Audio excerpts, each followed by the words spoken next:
Hey everybody, thanks for coming in. What's up, everybody? Joy, down east, Scott, 351, Melissa. See who else comes up because I sent a few people the link.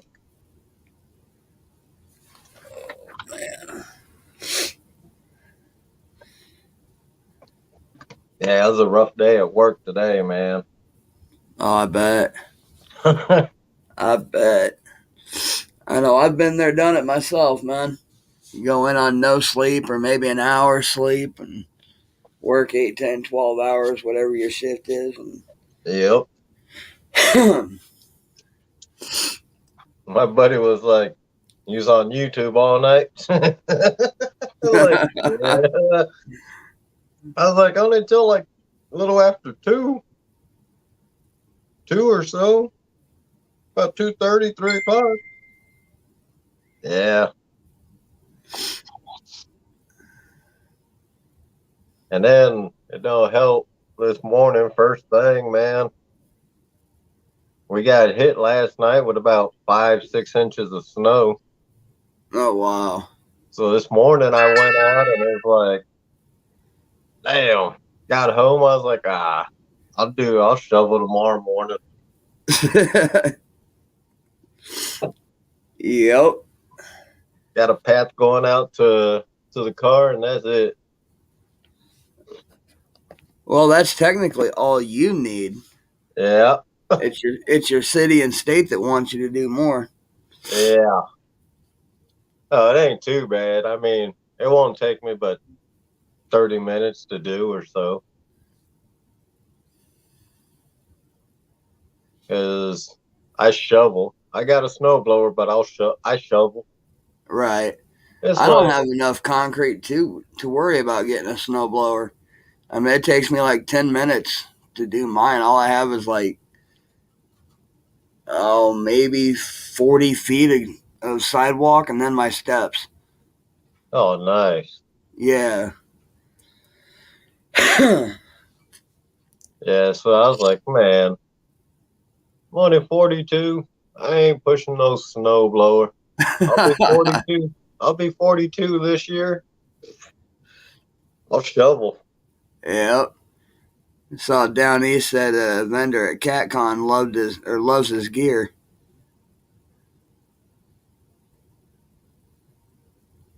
Nice down east.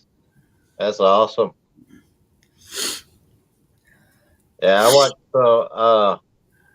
watched I was listening to Epic while I was at work. That was a pretty good. He actually had a pretty good turnout, man, for morning time. So who did his live stream? Was it Kevin or? Uh, I don't know who was behind the camera. It was on Catfish Conference Oh, channel. was it? Okay. Yeah, it might have been Kevin running it then. Because I know Bugman said he was going to do it, but then he ended up not being able to make it because his dad had Yeah, something to mix up with his meds. yeah,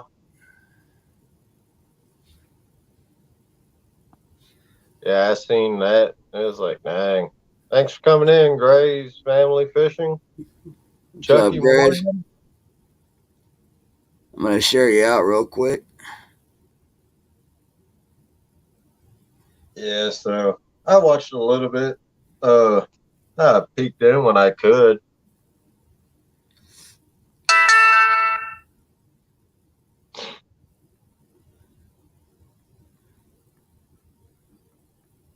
So yeah, yeah. So tonight we're actually gonna have a topic, everybody. We're gonna talk about your favorite rods, your favorite reels, and your favorite setups, and why you like them. Uh, Sorry about the sniffles. Right before I come up, I got into a sneezing fit, man. Uh, I'm not sick. I don't have a cold, but I was sneezing bad. I know. I And my get nose is wanting to run. I get that every once in a while.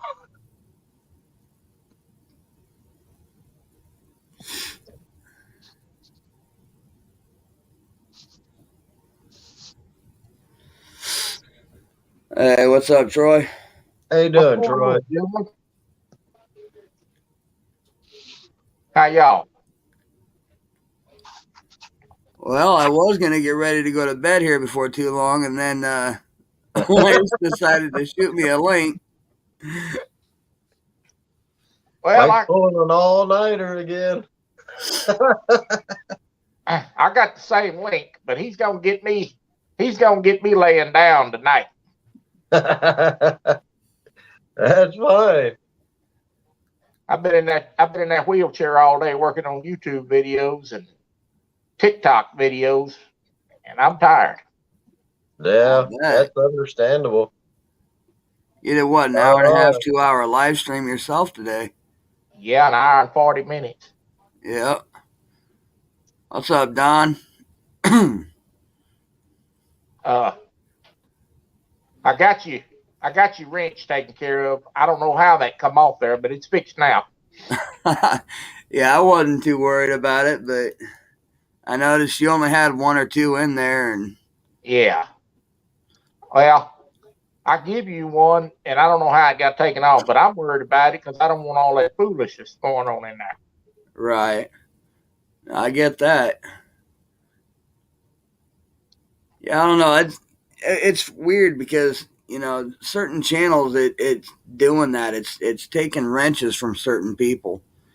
Yeah, I've noticed that it's been doing that. Yeah. Because I was blue in Lynn's channel, and he's having to go in and give people their wrenches back. Yeah, Hogleg said that one night that Melissa was that way too.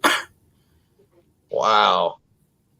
I guess he had given her a wrench, and then she went in, I think, last week, and she was gray again. So he had to go in and redo it. Hello, Yeah, Doc. man. I have no idea what's going on. That's YouTube for you, though. I've learned it's weird. Yep. Well, I don't know either, but I can tell you this: I ain't too worried about it. I got plenty of time to give them back. Yeah. Oh. Well, I seen Melissa was awake. Wonder if Hogleg is passed out. Well, he was in Lee Evans' live a little bit ago, so I don't know.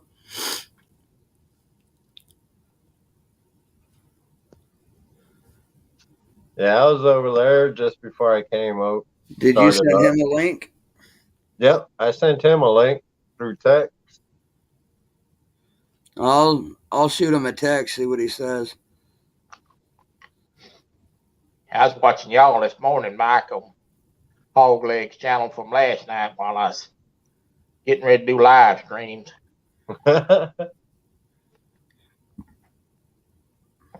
Yeah, while I was over in Lee Evans, I challenged Freddie to a 1v1 sometime in May. I saw that. Yeah, the channel cat. Who else did you send a link to? Anybody else I can text for you? I sent one to Kenneth through Facebook. Let me see Hey, if man, are you gonna send Freddie some of that Jules catfish bait so he can use it too? Hey, he's at CatCon. If he buys it, he buys it. right. Kenneth hasn't even been on Messenger in over an hour, so I'll shoot him a text. Hello, Steve Adams. How you doing, Mr. Adams?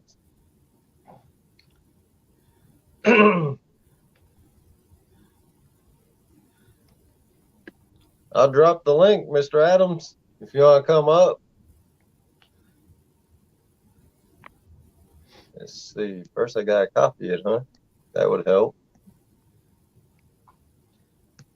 Come on up here, Steve, and tell me a bedtime story. All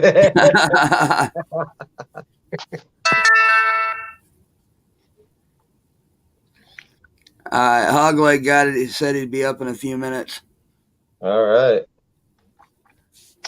And it don't your favorite reels, pretty much your favorite setups. It ain't got to be just for catfish. So down east, if you want to come up, man, you're more than welcome to come up. Tell us about some of your saltwater rigs. Welcome to come up. Tell us about some of your saltwater rigs. Lullaby. Welcome to come up. Tell us about some of your saltwater rigs. Now, Steve, you start singing. You start singing, and you'll end up putting me to sleep along with Troy. You start singing, and you'll end up putting me to sleep along with Troy. Yeah, I forgot to close this one. Rookie. Hey, I'll be right back. I got to go turn my heat down now that I got dressed. It's warm in here. All right.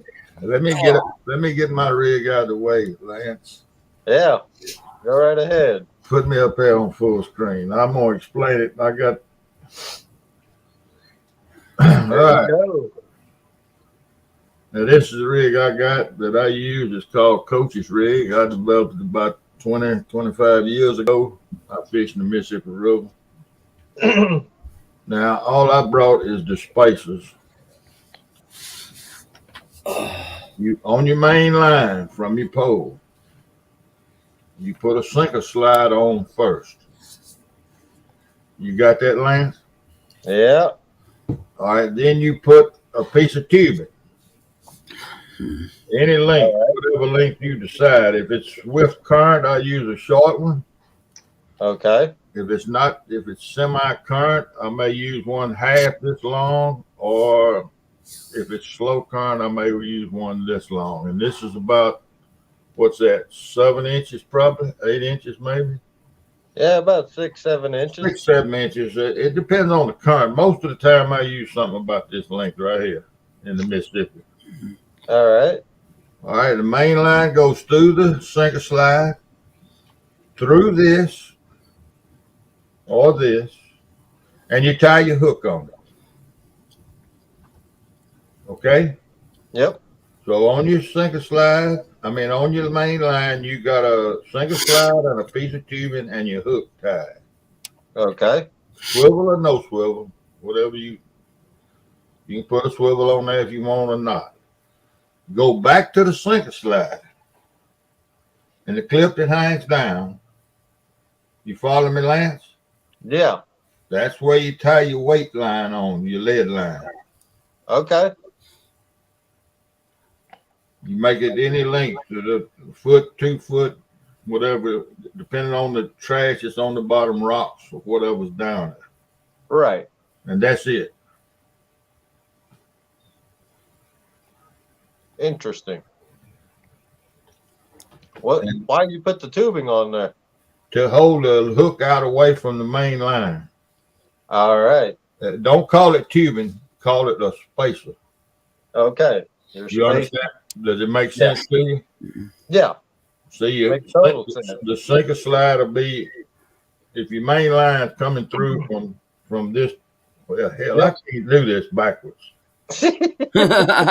How you do it? Coming through one end. Yeah, we got you. Yeah, that sinker slide, then the spacer, and then your hook. Your hook will be sticking on one end.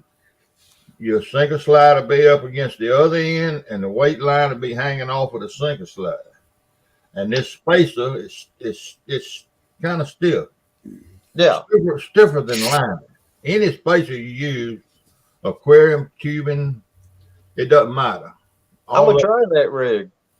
Well, it's on my page. It's the name of it is Better Than a 3-Way Rig. Yep.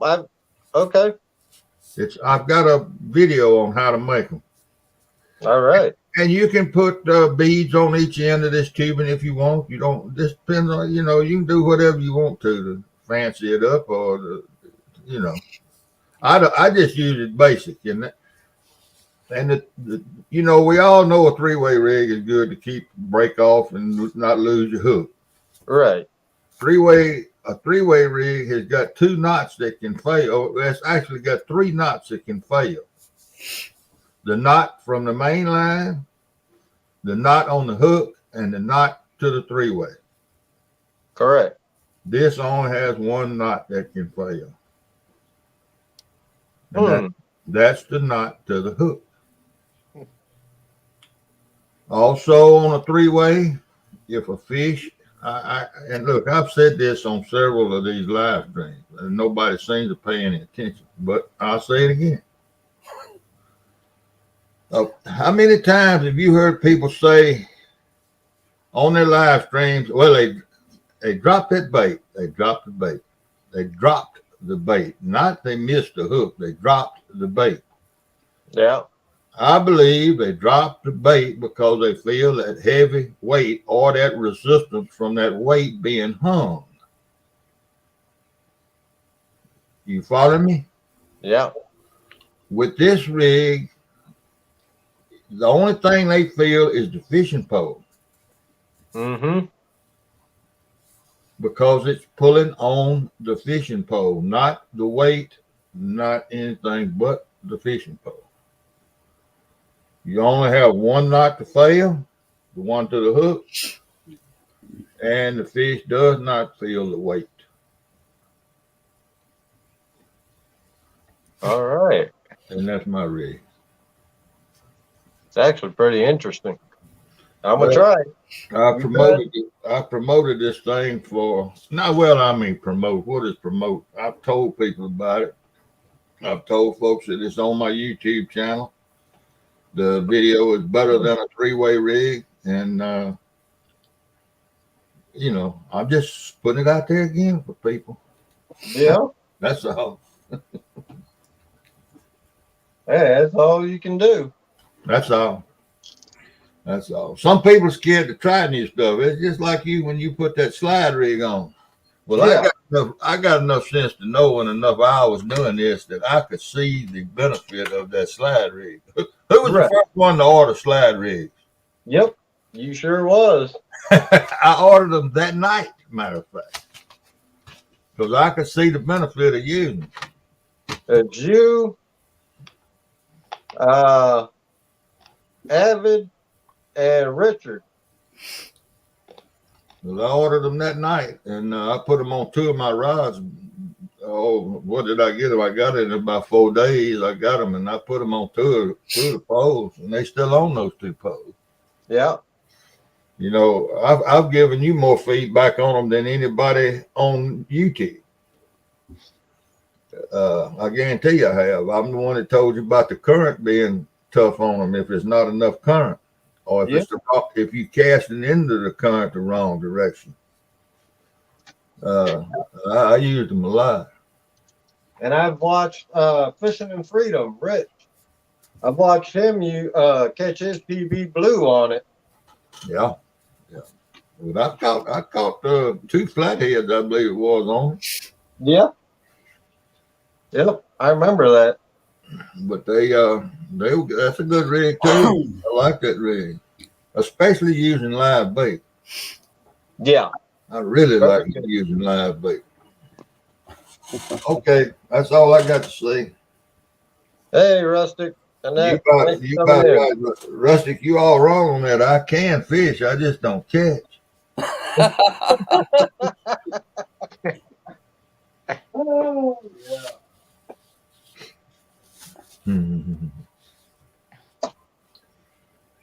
That may change one of these days. Hey, Annette. Oh, yeah.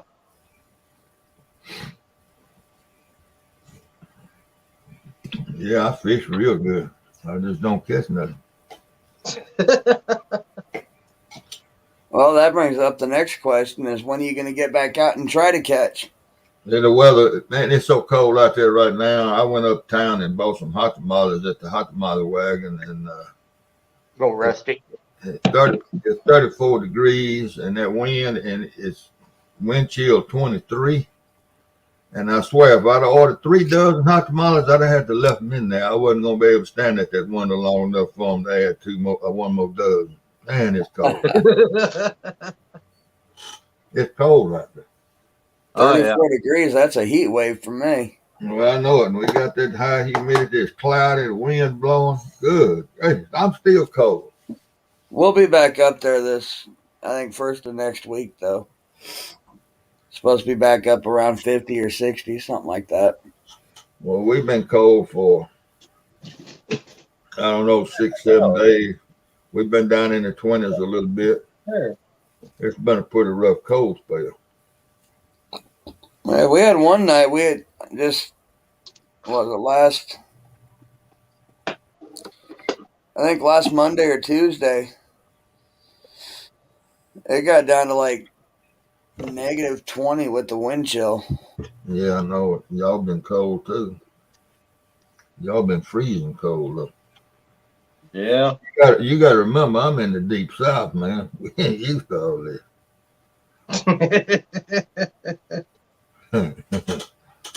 What's up, I don't even have clothes to wear in 23-degree weather. It's going to ice up again here tonight. Yeah, well, we were lucky. We missed the ice. It wasn't north of us. Yeah, we didn't get any either. It came out of Texas and had a lot of north in it and went up through Arkansas. My son and daughter-in-law, man, they got, I don't know how much they got. But they were iced in for 2 days. Thank goodness they didn't lose power. They didn't have any moisture. It was all ice, sleep. No rain, solid sleep. Several inches of it. Well, I was supposed to be coon hunting tonight. They called it off. I sure am glad. How cold is it?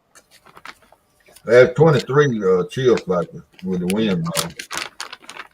But it's 34, I think is what the temperature said. But it's 23 chill factor. It'd be cold out there. And of course, I was going to be in the truck. I wasn't going to be out there in the woods. 35. Ice starting in 19 minutes. What? Do what? He must have changed it.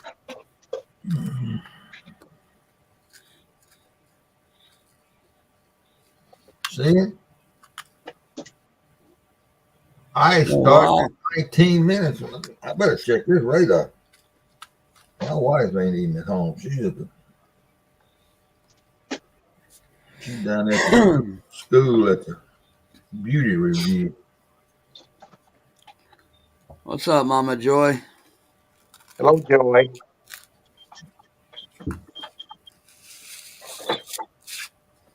It's just a little patch. Maybe it won't do much.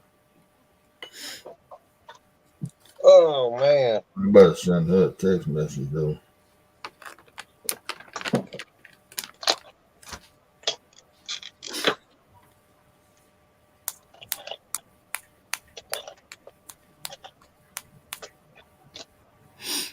So what's your favorite rig, Troy? Well, I'll tell you what, I can't cast long distance anyway, so what I like to use is I fish from a dock most of the time in deeper water. So I like to use a drop shot rig. Okay.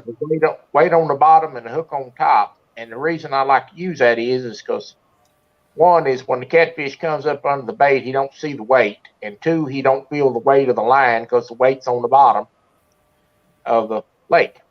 Right. So time he picks it up, I've already got the hook set on it. I do a little bit different style of fishing than casting out. Right. Yeah, drop shot, that's a good rig. I've got Got many a panfish on that. Yeah, and now pan fishing, I'll use just a jig head. But if I'm catfishing, I like to just put a drop shot rig on it because it works just as good. Yeah.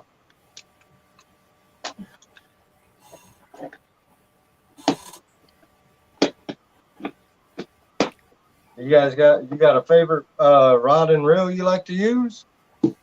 Well, I tell you what, I like to use the lightest catfish pole and reel I can get by with because keep it from being too heavy. Right. But it's got to be a catfish pole. It can't be a Barbie pole, of course. But now you need a on crappie poles, you don't have to have anything special to catch crappies. Zebco rod and 202 reel catch real crappies, anything else, Mm-hmm. And I'll be honest with you, the two lightest rod makers that I've used and have are the Uncle Lou rods and the Muddy River rods. Well, I'm glad you said that because I was going to look in to get me an Uncle Lou rod. I just didn't know how heavy they were. I think the Muddy River rods are just a hair lighter, but they're definitely the two lightest out of the 14 or 15 rods I have. Really? Yeah. That was awesome, man. Uncle Lou won today. Yeah, he was texting me when he was hearing them. He's like, I don't believe it. I'm speechless. Yeah, I told my buddy because I had it going while I was at work. I said, you won't believe it, man. Uncle Lou won. He goes, really? I said, yeah. Yep. I mean, honestly, it doesn't surprise me. He's had a big impact on the community this last year. Yeah. With his rods. Yeah. I know when I first started actually interacting and watching the lives, which was just almost a year ago, I was watching, just not commenting in the live chats. And everybody talking about these Uncle Lou rods. I was like, what the hell's an Uncle Lou rod? I've been fishing all my life, never heard of an Uncle Lou rod. Yeah. Man, now I got 3 of them. Yep.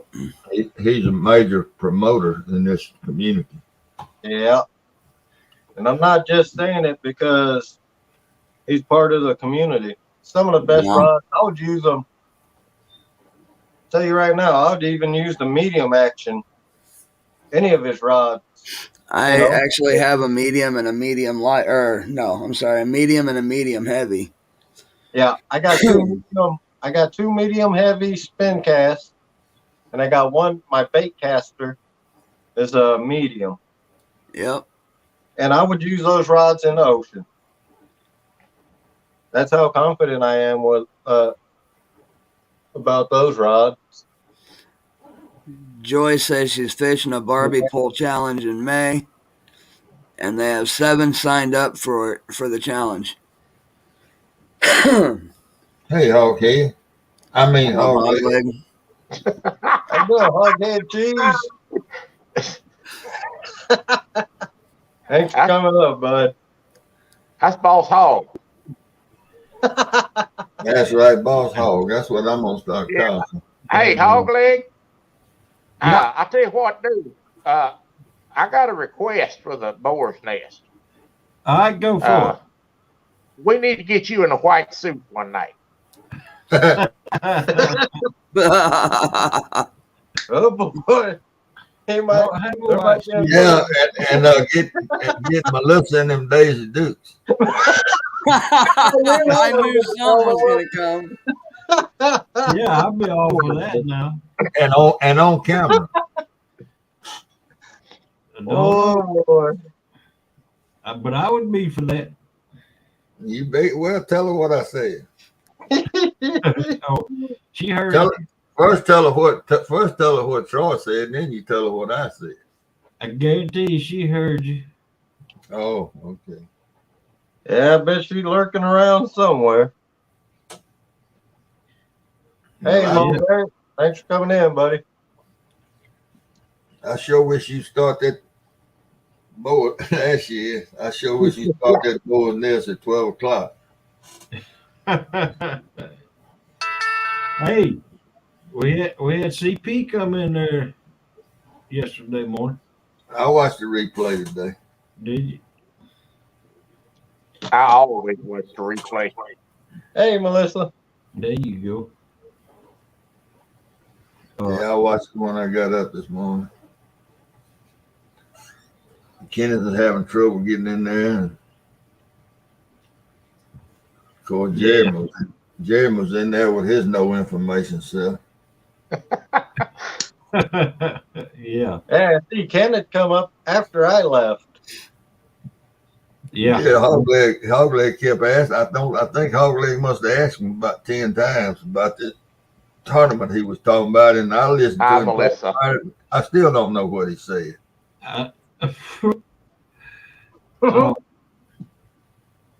He said it was happening sometime in the April. Yeah, but he had a date, and then he's got a tournament, and there's another tournament. And he is all over the place. Hello, Don. There's Daisy. I mean, Melissa. But yeah, we've had some good shows this past week on the Boar's Nest. One started off to a rocky start, but good about middle ways. Well, I talked too much the other night. I was in that wine, and I should have kept my mouth shut. Just the other night. Huh? I said, you just talked too much just the other night, not every night? Go to bed, man. Can't you see he's in bed? I'm in the bed. Go to sleep. Go to sleep. Pull the cover over your head and go to sleep. That gives me something to watch in the morning besides the stupid news. I get to watch Hog. That's me too. There you go. I reckon when Russia starts bombing Mississippi, I'll know we're in World War III then. Oh, heck yeah. What's up, Skull Rush? I imagine there's more guns in Mississippi than there is in the U.S. military as far as handguns. Handguns and rifles. We ain't got no rockets to mount to nothing, but Right. we got a bunch of potato guns we can shoot dynamite out of, I reckon. So that's how your rig is. That's all it is. That's it. Just like that. That's it. Just that simple. Just that simple, Lance. And I see you put beads and this and that and the other on there. You can do whatever you want, swivel. Yeah, I did the beads just so the tinker slide. Yeah, if you use head up against that, and then your that tubing won't mess with the eye of the hook. If you use big tubing, see, this tubing I got here is big tubing. I got some little bitty stuff out there. Yeah, this is aquarium. Yeah, it's got some size to it. See, and with these tubes, with this tube I got right here, I would put beads on it because it's big. But I got. See, it's big like aquarium tubing, and this stuff here is still. And I would put beads on it, rubber beads. Yeah. Down by the hook anyway. But hey, you tried the slide rig. I'm gonna try this rig. Okay. It works exactly the same basically as a three-way rig. Yeah.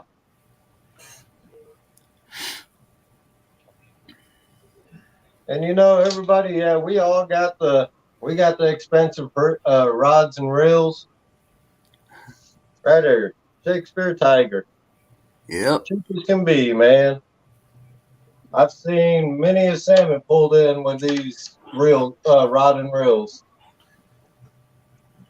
Yeah, I used to have like 3 of those. You know what's funny? The very first one I seen up here, my nephew actually, we went the first year I was salmon fishing. We went down by the river by the boat ramp, and he hooked into a salmon. He lost it, so he cast it back out because we were casting that day for him. He hooked into something, started reeling, and he had line on the end of his lure. So I grabbed the line and I started pulling and pulling. It just kept coming. I was like, "What the hell, man?" Eventually, pulled up a Shakespeare Tiger. That's what he. Ended up cleaning it up. Still got it. It's still going. This one was given to me by Audra's mom. Our first Christmas together. Actually, that carp, that's a big carp. Sure is. that was actually caught on one of those Shakespeare Tigers about 7 years ago. Yeah. What was that? About a 15-pound carp? 11 to 13, something like that. Well, is that tiger rod? Is that white rod that came out of Walmart? Yep. Yeah, that's what I caught my first 70-pounder on catfish, but it broke the reel seat. I had to hold the reel seat on to finally get the fish in, but I glued it back together. Right. And got hose clamps holding the reel on. Yeah, I still got it. Exactly. It did its job. Yeah. Shakespeare Tiger rod that I use. It was a bad feeling though when that reel broke off in my hand.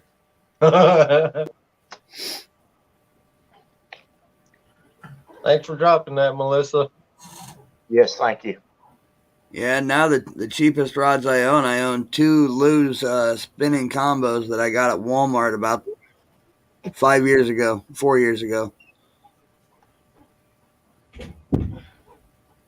I mean, the cheapest one I got that I bought is my optics rod, my Quantum Optics combo. But I love the reels, man. They're good reels. I've never had a problem with them. And I've had I them was for 5 surprised. years. Yeah, I was surprised when I bought those Lew's. I mean, their spinning reels are nothing but plastic. I mean, you'd look at them and think, these are junk. I'm going to replace them. Yeah. But I'll tell you what, man, I still got them, and I've hauled decent fish in on them. Yeah.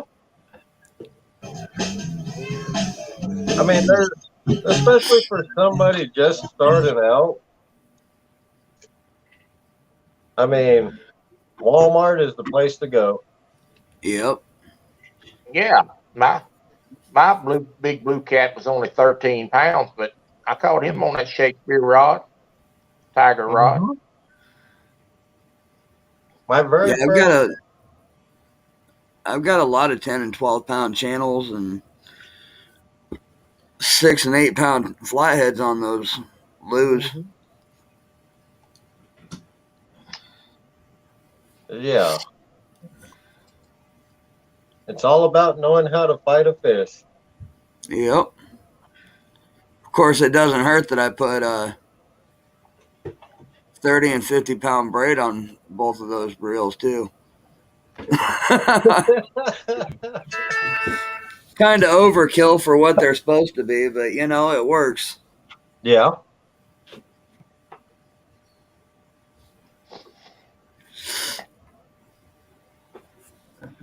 Yeah, but then they just go up from there. I've got a $65 Zebco Bait Alert combo that I got at Bass Pro. I think that same year. or the I following caught year. it. I caught Here, it. I'll show you. I'll show you one of my most expensive rod and reel setups. I actually bought two of them. One's a bait caster, though, I think. But this one is the spinning reel or spinning setup. Mm-hmm. That right here. I got from Gander Outdoor up here.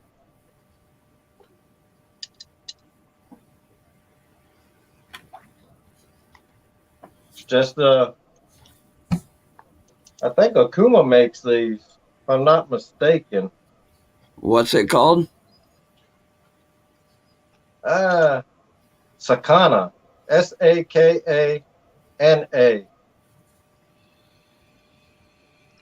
a Japanese. I think it's a Japanese company. That old fat boy Eric. I've never had a problem with it. It cost me $85. It better not give me no problem. But I bought two of them. I bought that, and then I don't know where my other one's at. It's somewhere. Those are Shimano's. Yeah, Shimano. That's it. I got a 8-pound, little over 8-pound carp. About 5 years ago, I guess. You know where I got it at? I'll tell you. That's a show it to you.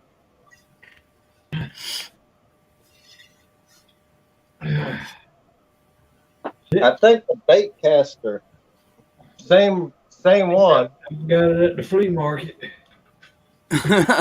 It's all wood. It's all wood. It's hand carved. Oh, that's actually nice detail in that thing. Yeah, it is. That's why I got it. You know how much I give for it? I give $5. $5 for it at the flea market. What's up, Jarrell? That's party. Hey, Jeremy, Jello.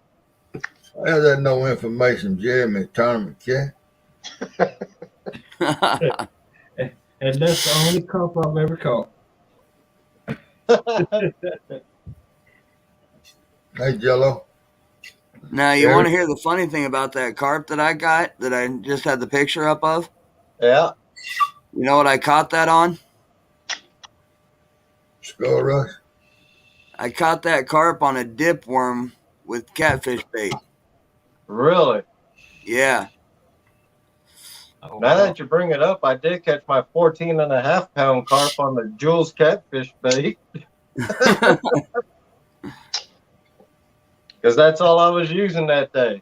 No, that and worm, but everything was hitting that stink bait. So yeah, I got an $85 pan fishing rod too. So There you go. same brand as the spinning reel. See, that's why It was buy two, get one half off. Right. What's up, Curtis? What was that, Troy? I dropped that in the lake.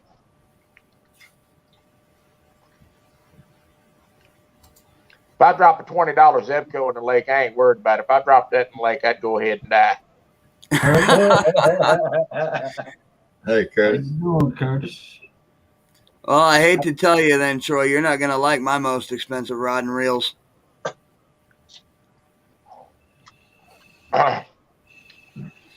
Now, when I was saltwater fishing in Hawaii, my setups were anywhere just the rod alone, handmade.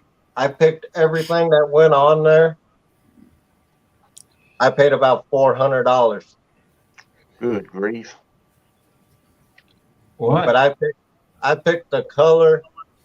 I picked the color thread that was going on there. I picked the eyes, the reel seat, I picked the kind of handles, the stop, all that. I picked everything on there. It was what was it, a 12-footer? And the guy had it done in 5 days. All Yeah, right, Josh. I don't have anything quite that expensive. Hey, Jeremy. Well, maybe. If I had paid for that one, it probably would have cost me about $200 more. well, I don't mind telling you. When I caught that 13-pound big cat, I was holding on for dear life. that, that was a fun fight, though. Oh, man, I was just doing all I could to hold on to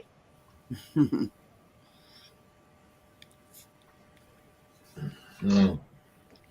Wow. And to be real honest, I've kind of lost track of which rod and reel combo, the way I've got them set up, was the most expensive. Hey, JBT.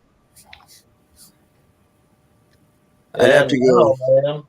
I mean, on my Uncle Lou rods, I got the cheap optics reels on there. Right.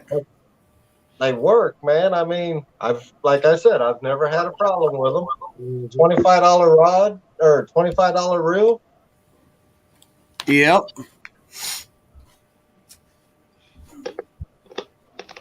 I mean, I know, like I said before, I know a guy that spent $800 on a spinning reel. Man. Mm-mm. That's just, you got to set the drag. You set the drag, and then there's another knob on top of that, a smaller knob that you got to mess around with. Man, that's too much work. I agree. $800, that damn thing better cast itself out. It better come with one of them remote control airplanes that carries it out and drops it. Exactly.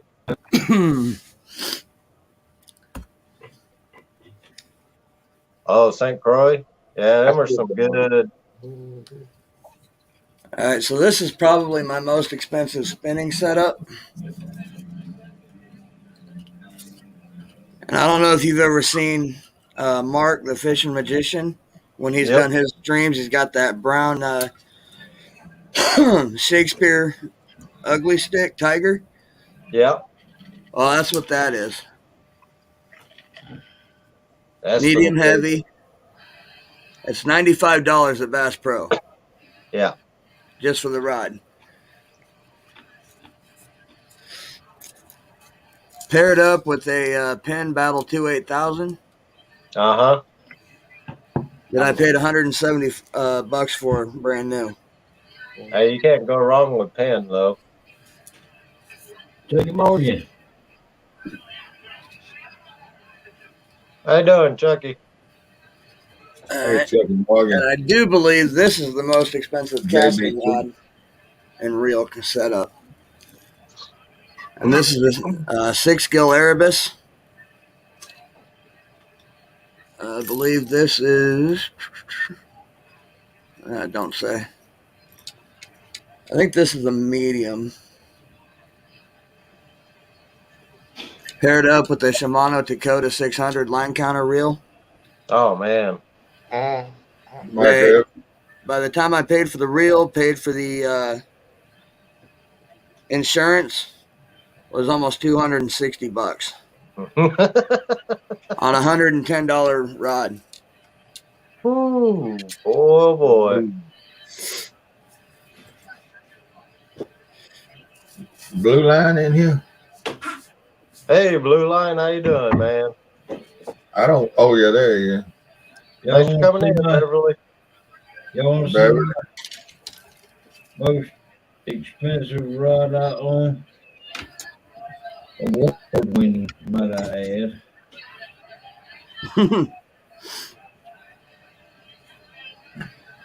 Y'all want to see it? I have an award-winning Uncle Lou rod. it won an award. Yep. Actually, Yeah. won 2 awards. Yeah, he got 2 of them. Right. And this is courtesy of somebody in the chat. Oh, is he in? Is he in chat now? Yeah, I think so. Yep, he is. And my favorite Now, setup rig is a long nose Peterbilt.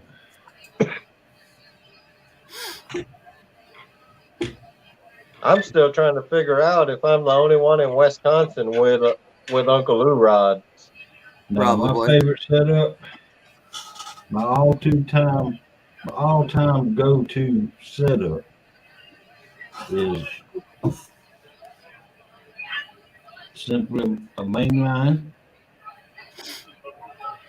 then a second going down to 2 balls, beads, then a swivel,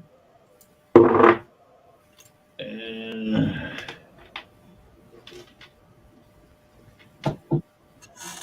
then to just a leader line with a hook on it. And that's my favorite all go-to rig. Yep. Yeah, And hey, it works. I'm a simple man. But that's my favorite. Now I have I'm going to this year try these fruits out and all this garbage and You're gonna try the Santee rig? yeah. I've Yep. never done the same. That's all I use on my casting rigs. And I'm gonna pair it up with chicken. At least it ain't bacon. Right? That's right. But I have to use 8-ounce lead in my rivers down here. Oh, that's it? Just 8 ounces? That's it. That's it.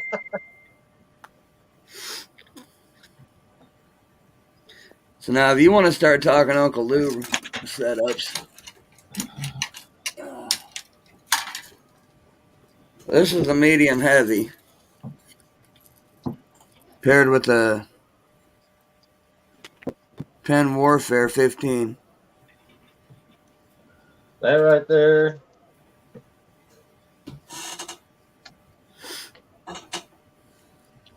Yeah, I got the Pen Rival 15. Now, I got the medium. That's the Uncle Lou, all Uncle Lou right there. Yep. This rod here is all Uncle Lou. This is the medium action. Paired up with the matching Abu 6500 C3. Let me get you on solo layout. There you go. Hey, my birthday's coming up in September. I wouldn't mind that. Well, you know, that's one of the perks of Uncle Lou being so close. He hand delivers a lot of the stuff he sends to me. And Yeah. he actually dropped that reel off when he delivered something else that I had bought from him. So that reel didn't cost me anything. Yeah. Yeah. I put an order in with Uncle Lou today. Did for you? some barrel swivels and more the oval floats and some rattles. Just want to have the extra. I got a whole bunch. Yeah, So because this Erebus rod. So the first one I showed you was the medium heavy Erebus. This one here's the medium. And I got it paired with the Chaos 50. Eventually, I'm gonna break down and I'm gonna get me a Chaos, probably the Chaos 60. Eventually, I'm gonna break down. You know the only difference is between the two? Probably the 50's got a thumb bar and the 60's got a push button on the side. Yep. Yep. Hogleg has the 60.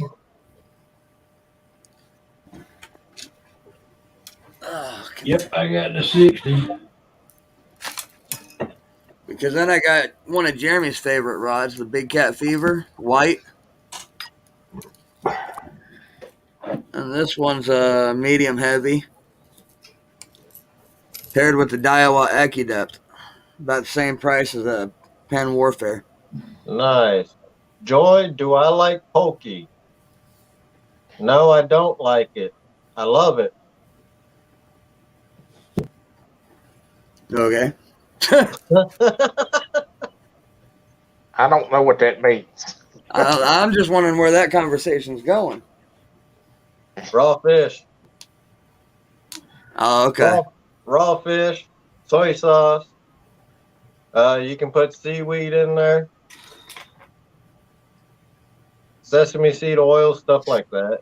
My girls, man, my daughters, ever since they were young, they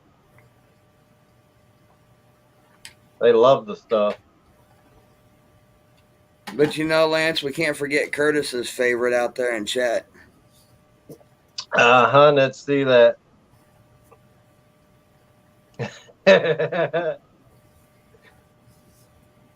Paired with a Cash King Megatron 6000.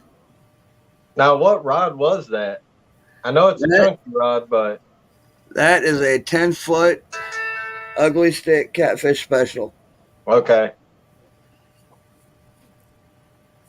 That's the one Curtis wants me to give to him in my will.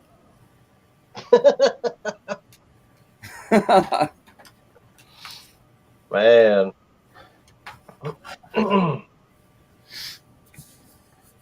And I got two favorite reels to go to. Mm-hmm. One's a Pin 309, and the other's a Pin 209. And I still have more rods and reels sitting in the other room. I've got 2 Muddy River rods and Zebco. I don't even remember what else. Couple Loos. Oh, hush, bragger. Hey, Steve. Yeah. Yeah. Hey, Steve. Yeah. I think me and you's the only one on this panel that ain't got a rod in hand's reach. You might be speaking for yourself. You can't see what's sitting to his left or right. No, my stuff stays outside. I started to say my rods stay outside, but I thought I better not say that.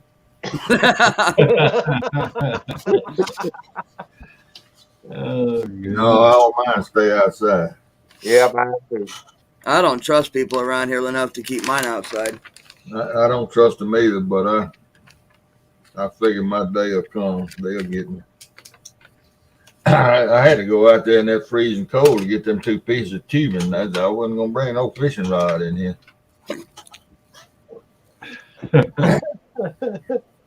I don't have to worry about that. The $20 Zebco. If they get it, they get it. Well, I do have 2 Chaos 60s out there. I would hate for somebody to stay on a couple of new fishing poles I bought, but they get them, they get them. Ain't no. Now, and I'm not even mentioning the fact that I've got access to my brother's fishing rods. Jamie. What's up, Hey. Jamie? Hey, Chad. What's up, Thanks for Chad? coming in, buddy. But yeah, I'm not even mentioning the fact that Carolina Reel Screamers. I've got access to my brother's fishing rods, and he's got a Berkeley big game rod on it with a, I believe it's a Pen 309 on it. Hey, Berkeley big game. I got 2 of them, and I've caught some nice fish on those. That's what that rod was. I caught that first 70 on the Berkeley big game. That's what it was. I remember now. Yep, Berkeley big game, man. $23 at Walmart. Yep. Yeah. 25 with a 2-year coverage. I bought this one so long ago, they may have been $15, $18 when I bought mine because that was a long time ago. Chad. He said we had a very good day. I somehow ended up with 6 new reels today after not intending to buy anything. You be doing good if you don't throw them in the river, Chad. Hey, Chad. Hey, Stan. Well, I think he'll be all right as long as you don't pair him up with Uncle Lou's rods. Those are the ones he has trouble holding on to. Don't they have some of those little styrofoam floaties go around your rod at CatCon? He gets something in. There you go. Hey, Jerry Parker puts them on his rods. They do work. I ain't figured out why Parker does that. Because he's sitting out there on a rock dock. He ain't in a boat. If the fish gets his rod, it's just gone on off down the river. Yep. Unless it's a boomerang fish and comes back to him. But that is a good idea. I remember the first time I seen Jerry Parker fishing. They was in Mendota. He was in the kayak. And he pulled up that big, what was it, a big pike on that Dock Demon? I don't know. I didn't see that. It comes with no information. Confirmation. Why am I so dark? You've been Stay in out the of sun. the sun. No, I'm in the bright. Oh, nice, Chad. Weird. All right, I'm gonna come back. And Now I can show you this one. I do. Yeah, I voted for you on that one, Jamie. And until I lose a fish, I have never lost a fish on a snap swivel. And until I lose a fish on a snap swivel, I'm going to continue to use them. That's right. Hey, Stan, if you want to come up and talk about your fishing adventure. Now, Lance, I can show you this one here I got sitting next to me. This is probably one of my cheapest rod and reel combos, Uh-huh. but also one of my favorite for one reason. This is an Akuma Stratus 6, rod. Yeah. About, I think, $40 on Amazon. I got it paired up with the Scaling 4000. Yeah. About $40 on Amazon. You know, everybody talks about the Scaling. I got the, what is it? Surfmaster 50. I got that from a guy in Green Bay, which he had it on a 12-foot Akuma Tundra rod. $50. Right. Yeah, That's we casting, right? Yeah. Yeah. Don't buy the casting. If you're buying Scaling, don't buy casting, buy spinning. I've never had a problem out of it yet. Keyword yet. But the reason this is one of my favorite setups, and a lot of people don't like it, Yeah. because it's got the bait feeder, it's got the anti-reverse loosener. Yep. And when you're in transport, it likes to disengage. Uh-huh. But I've got 40-pound mono on here. And the way this rod is at the tip, it's got extreme flexibility. That looks like I could use. But hey, Chad, them Cast Kings are good. I got the Cast King Rover spinning casting reel. Yeah, I had the spinning reels. We're good for a while.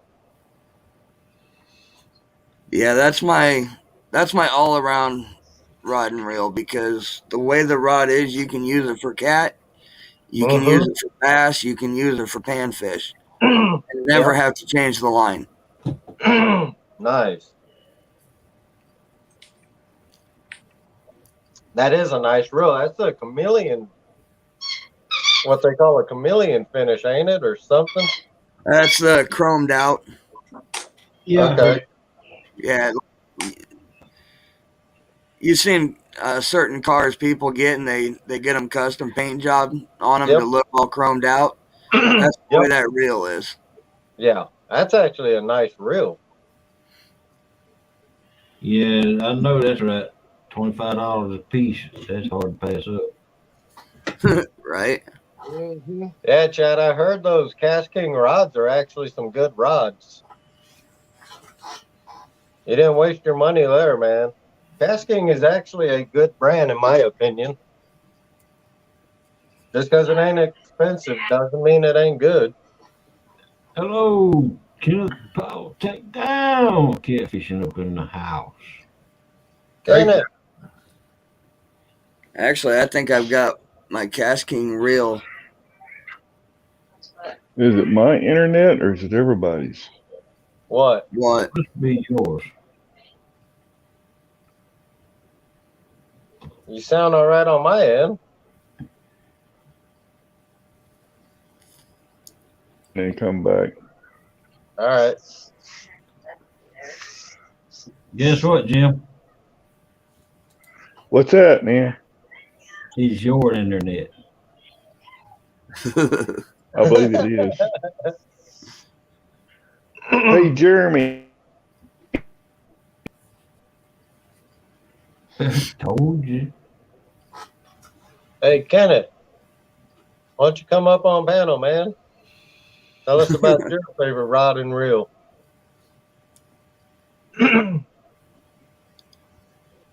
I'd like to say hi to Carolina Reel Screamers and congratulations on the award. I really like watching y'all. Yep. They should have got more awards, though. Yeah. I enjoy watching them.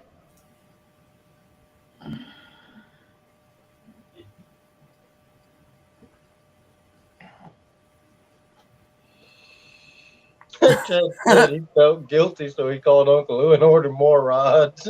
Nice. I'm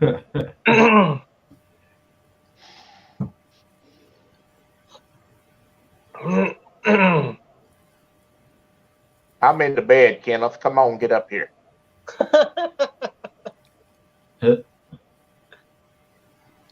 I sent you the link, Kenneth.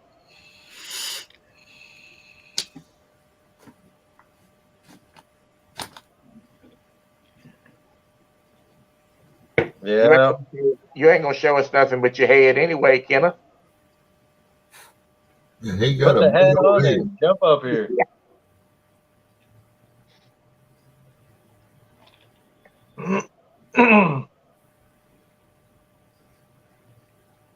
Boy, the Billie Jean baby queens are out in full force in Key West tonight. I seen that earlier. I jump off. I watch that stuff every night now.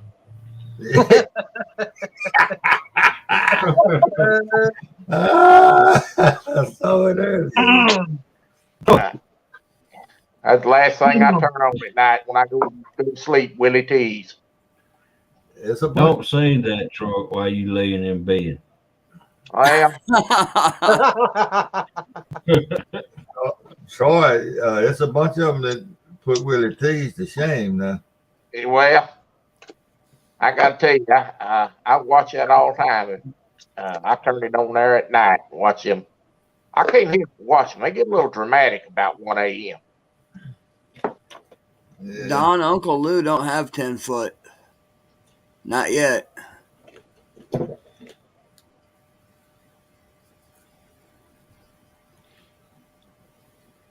Yeah, that hog's breath is the one I like. What's up, 252? How you doing, 252? 8252. You know when Uncle Lou does come out with the 10 foot, 252. I'm buying one or two. Right.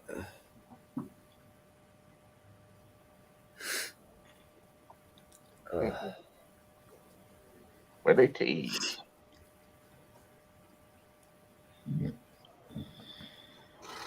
About the only time I watch Willie T is on Sunday night when Nick Brownell is playing there. Well, I turn it on most times because I can watch it on YouTube. I don't have to do it on my phone. There you go. I You got know, about back in the day, I used to watch a lot of Austin City Lights. Yeah. Yeah, I used to watch that. They had some fine musicians on there. Oh yeah, they did.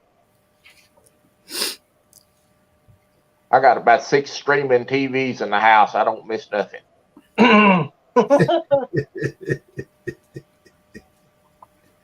then the funny thing is, moved to Texas, and I was old enough. I went to Austin for the weekend. Ended up there for the week. Okay. Party, party, party. That is a partying city. You got the university there. Yeah. And then we walked into one club there. Hey, Miss Jody, thanks for coming in. We walked into a club. We didn't know what the heck it was. Said phone outside on the wall. Their sign. Phone club. It was a phone club. You walk in there, man, it was like bubbles everywhere. Like, what? All on the dance floor. Like, yeah, nope. Got out of there. And teenage kids running around.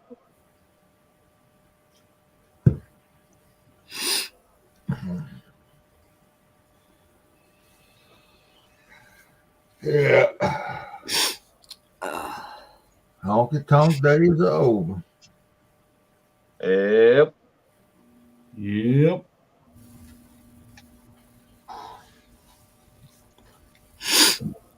What's up, Jody? Yeah, my mom used to tell me stories of when she used to go to they used to go to Houston when I was real young. We lived in East Texas, but she would go to Houston to go party and stuff. And she went to Gillies nightclub. Yeah. That's one thing Texas has always had is some big dance halls, man. Yep. Big places. Uh-huh.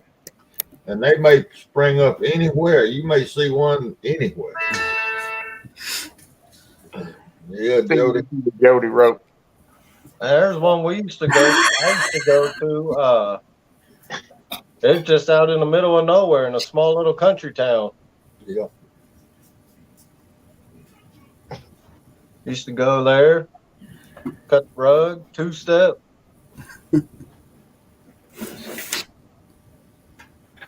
Line dancing and all that. Yeah. I did it all. Line dancing. Yeah, we even square danced too. Well, he's back. Let's see if he's any better. Didn't help his looks any. Hey, Charlie Brown. How you doing, Kenneth? Hey, what's up? Hey, Kenneth. Hey, How Well, Charlie Brown went off the screen. Yeah, he dropped off. Jody. What's it? Not much, man. Just getting woke up here. I had to fall late, man, after them Golden Whiskers Awards. I couldn't stay up no more. You've been up for a week. Huh? You've been up for a week. Yeah, pretty close to. Had to get me a few hours. It's been a long day for me. I think I got a total of maybe an hour and a half of sleep since yesterday morning. After I got off your panel, hog leg, could not go to sleep. Every half an hour I was awake. Wow. And then went to work all day. Boy, lifting 40-pound boxes when you're dead tired. Yeah, that'll wear you out quick, won't it, man? Yeah. I remember back in the day, party all weekend and go right to work. No problem. Straight from the club, straight to work. Yeah, I come in here and lay down when the whiskers come on, and I said, I'll watch it. I managed to make it through it, but it wasn't too much after that.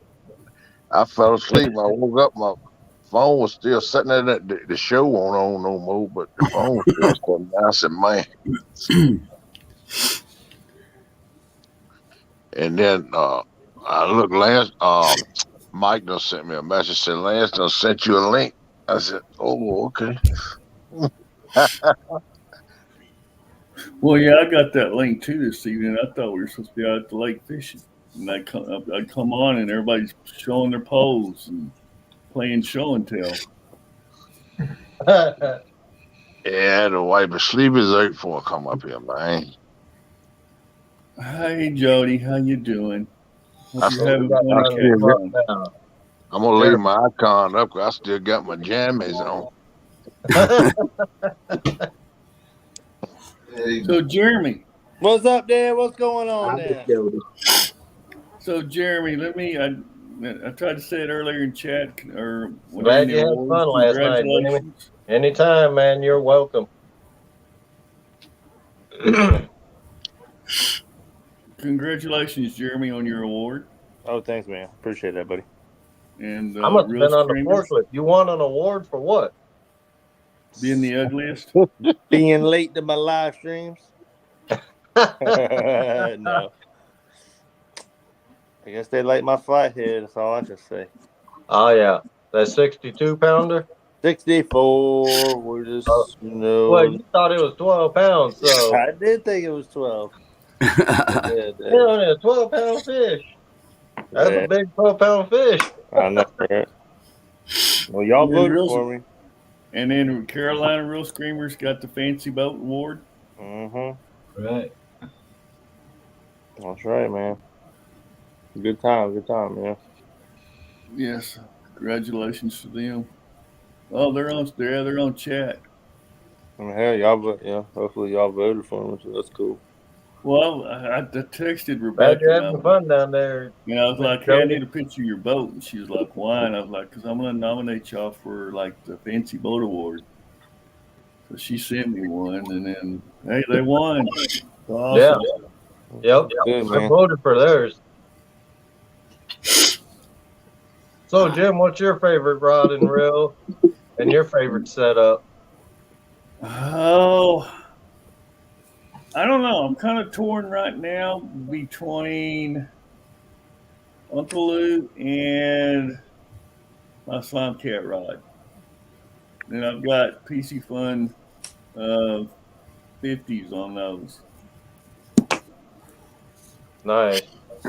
Yeah, I like my Slime Cat rod too, man. I like that one. Well, see, when I was in Kansas City, I got the Slime Cat Graphite Elite. And it's a sweet little rod. Yeah. I wish it had a little bit. I don't know. For YouTube, it's good. I just wish it had a little bit more backbone. I feel like it, this a 10, 15 pounder can bend it just as much as like a 25 pounder, kind of, Let me see here. They're good. They're good.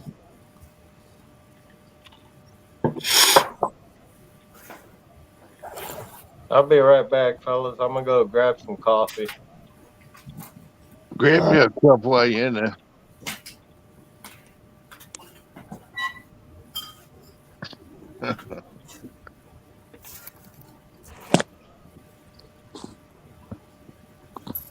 What's up there, Bullock? What's up, everybody up here on panel? What's up, Troy? How you doing tonight, sir? Well, I'm in the bed, so I'm doing great. There you go. That's all good, man. No, I take it back. It's called the Slime Cat Carbon Elite, not Graphite Elite. Was it an orange one? Yeah, it's orange. Yeah, I got one of them green ones. But I mean, oh man, it's kind of hard to. But I mean, it's got some big old eyes, and it's basically kind of designed. You could put a spinning. You could put a spinning. Use it as spinning art bait caster. Oh, that's cool. It's a heavy rod, so it's. Yeah, I think I'll it take won. a couple. It was one of when I was down in November. It was like his top rod. He'd just come out with. What's up, TJ? What you been doing, Steve? Hey, Hey, What you been doing? staying warm. Yeah, we had the AC on here today. Shit. With no AC on here. It's like 83 degrees or something, like 82 or something like that today. It's cold out there. It's sleeting out there right now. 82 degrees. Just open your windows. It was hot. It was hot. Well, your windows. I don't turn the heat on or the air on until it hits at least 90 to 95. No, we try to keep it at least low 70s in the house. So Carolina, who's on chat? Is it Becca or Jamie? That's Jamie. That's Jamie. Jamie, why don't you That's come Jamie. on up and fill this other square? You want some coffee, hog leg? Melissa's Yeah. asking. Oh yeah, I'll take a cup. What's up, Boo? Jamie's plotting on how he gonna Hello, boo. beat Swamp Donkey tomorrow night.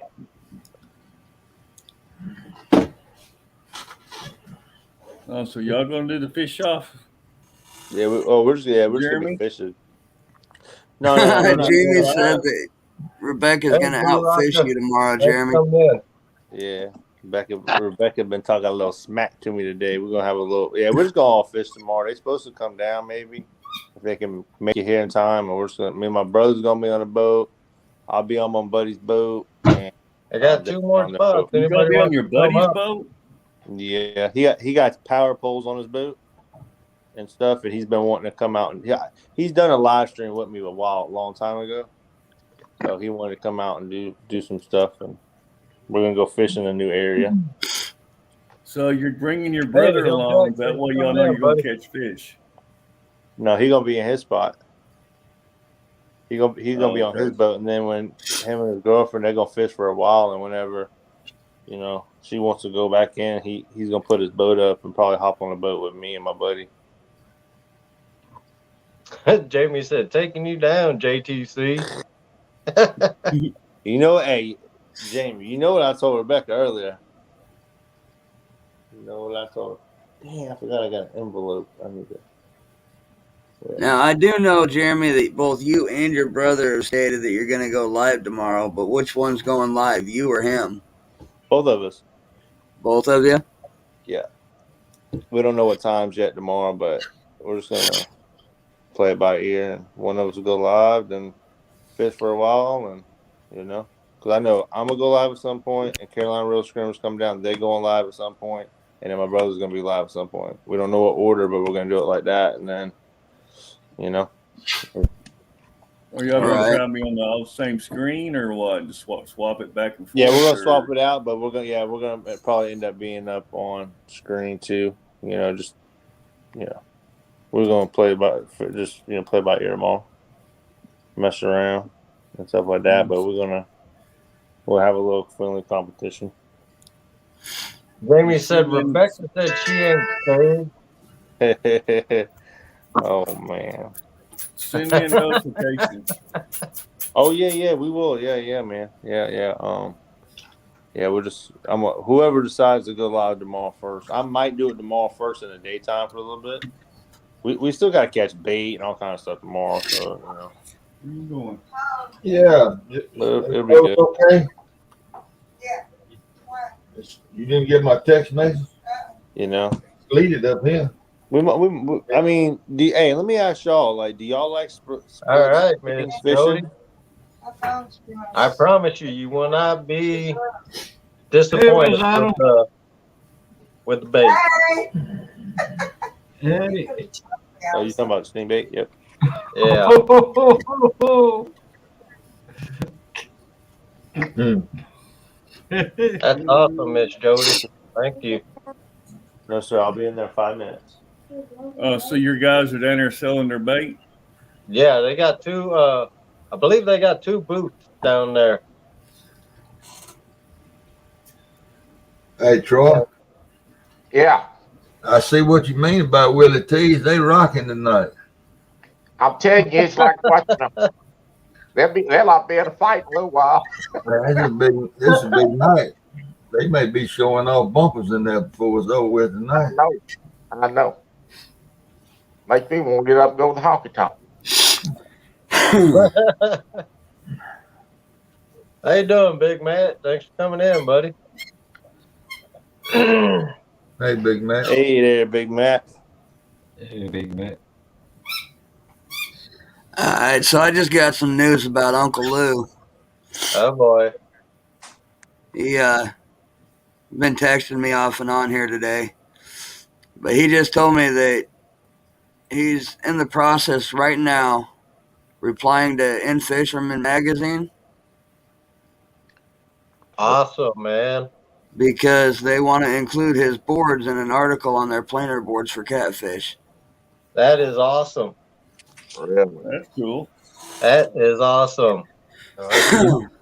Congratulations, man. That's gonna be cool. I need some. I need to get some of his planer boards, man. I want to use them from the bank. Has any of y'all used them yet? I have never used. I haven't. I probably will this summer though. Yeah. I used them with Palmetto. We went fishing a while back, and he had a pair of them, and they were good, y'all. They really was. I mean, they planed out really, really well and really quick. So I don't know, man, Lance. It seemed like they'd be kind of hard to use from the bank unless you had some really good current going and you were sideways almost. I mean, yeah, I just think it's super risky from the bank to use them. well, because if you put them out in the bank, they're going to go downriver. If you're fishing straight, then they're going to seem like they get tangled up on the bank. Tell Uncle Lou we said congratulations, Mike. That's why I just texted him back, said it. So, but they're nice looking. They look really nice. Yeah, that is awesome, man. Yeah, he told me that, and I'm like, well, do you want to keep this under wraps for now, or do you want to say Congratulations, something? Uncle Lou. Congratulations, Uncle Lou. That's right. What's up, Dan? Hey, yeah, congratulations, Uncle Lou. Uncle Lou's had a great day today. That's for Yeah, sure. he has. Yeah, congratulations on your nomination or your win. His win. Yeah. Yeah, Lee, I see you in chat now. He just sent me a text and, yeah, we just tuned in. I was like, yep, I know, I see you.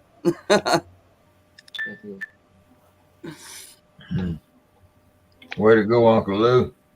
Congratulations, Lee. Appreciate Well you being this deserved, community, man. bud. And I'm gonna try to get me a couple of them rods and some of them planer boards here eventually. Hey, did y'all see something? Did y'all notice something? What? What you know? Takedown sponsored somebody for the award. Yeah. I Oh, did that know was a misprint, man. Whatever.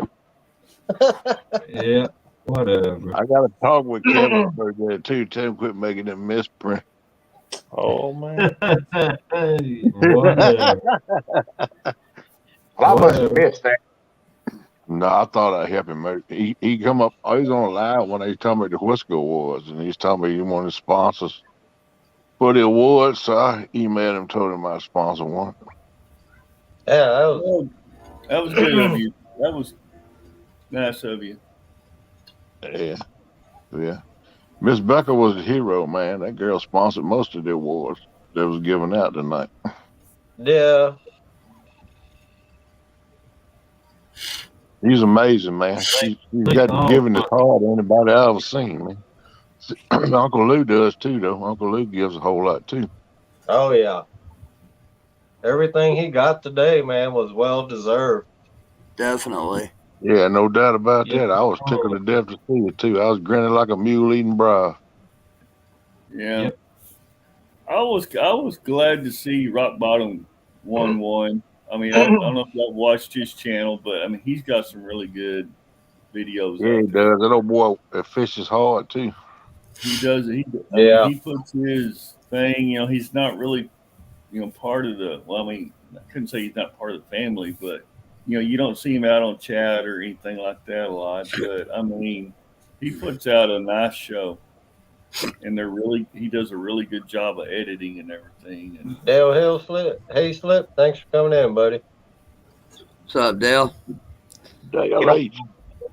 My wife said You to me, gotta let us know what magazine, what issue what month that's gonna be in. I'm gonna end up getting that one. Right? Like for real. And the next time I see him, I'm gonna make his ass autograph it too. I'll make a special trip just to get that. Right? we'll all bring our Uncle Lou rods and let him autograph them. I'm gonna tell you Have a something else. signed Uncle Lou I rod. like to see today on them Whisker Awards is them boys got together and give Palmetto Award, and I think he deserved it because he did say he didn't want nobody to nominate him, but he Yeah. deserves whatever he gets because he works hard for the community too. Right. Yes, he Yeah. does. Yeah, Yeah. 100%. I sent him a email a few weeks back and told him I was really going to miss all his live tournaments because he really puts on a professional tournament, and he Yeah. puts his heart and soul in them, and puts that he goes the extra mile and makes them look really professional and does a really outstanding job in his work. Yeah, Kevin's a good dude. my All wife right. Uncle Lou said he thinks it'll be in the June edition, the one that comes out once a year, the Catfish edition. Cool. my wife asked me, she said, how'd they vote for those awards? I said, well, online, I voted for it. Well, she said, you didn't tell me.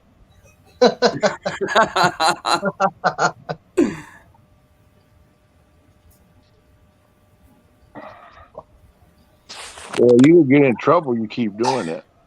I stay in there, Kenneth. Hey, I gotta hop down here. I'm gonna make my kids some food and stuff, but I'll be in chat, y'all, talking. Well, you know, if What- you stop what'd you eating all their say? You gotta Lunchables, get they'd your- have food. Oh, well, I was wondering. He said he got to get his kids some food. It's more like he got to get some food. yeah, y'all know. All right, y'all. Hey, I'll see y'all around. I'll see you All around. right, brother. Have a All good right. night, Jeremy. Take it easy. Hey, Jim. Rustic, how's it going? See you, Jeremy.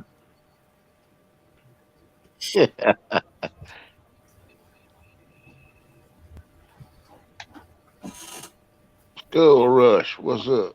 Down Hey, east. Soul Rush. Hey, Jamie, congratulations on the boat award, bud. Y'all do have an awesome boat. Yeah, Yep. they do. I voted What? for that one, that's for sure. One of these days, I want to borrow it, or at least let me get on it with you one. See, back before all this started, I offered him $400 for it. Now you won boat of the year. So I seen him at the thing today. I told him I'd give him 5, but I wanted to medal with it. So I'm waiting for his reply. Yeah, good luck on getting Uncle Lou to make That's 2-piece probably rods. not even a payment. That's probably not even a payment. $400 a month. You I can't just even buy tried. a pool in the boat for Somebody that. else wants to Blue come line. up. You know what I Uncle Lou, I want to offer you congratulations too, Uncle Lou. I ain't congratulated you yet, brother. I grinned like a mule eating browse, buddy, when you won an award. I'm glad for you, man. It's well deserved because you've been over backwards for a lot of people. Yeah. I hope people realize what you do for this community. Well, when I heard Uncle Lou won, that his rods won, I was at work. My buddy goes, "What the hell's going on over here?" I said, "Uncle Lou his rod just won an award." He goes, "I threw them. I casted them out." Very I'm well trying to get him to get a couple too.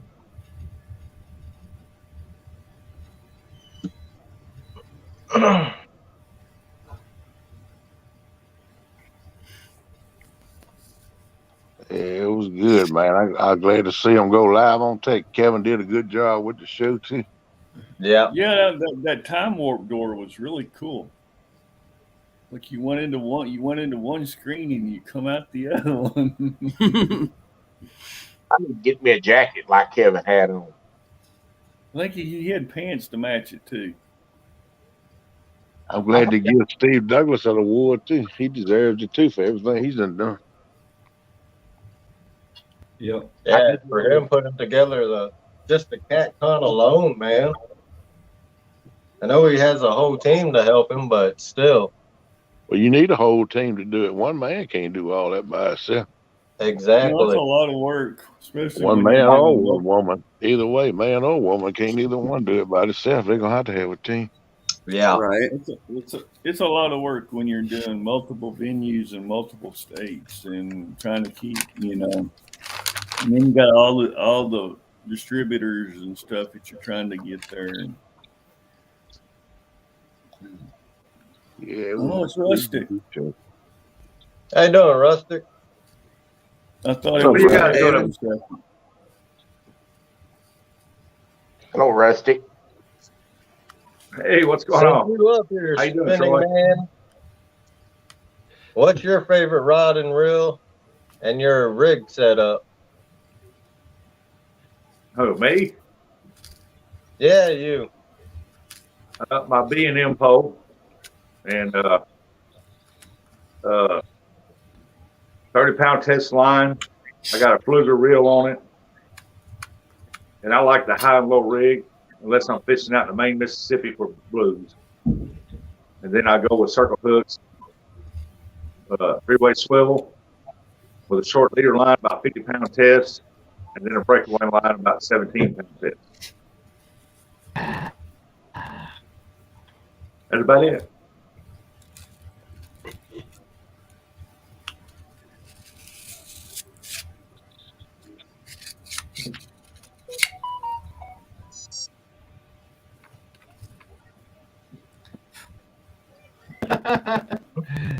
Did anybody not hear Rustic?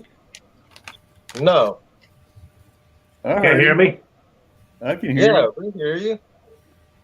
I got you. Oh. How you doing, bud? Hey, kid. We Or should you have said spoke no up. and let him sit. We should have said Mike no and let Irvin. him sit there and wave at us for a while.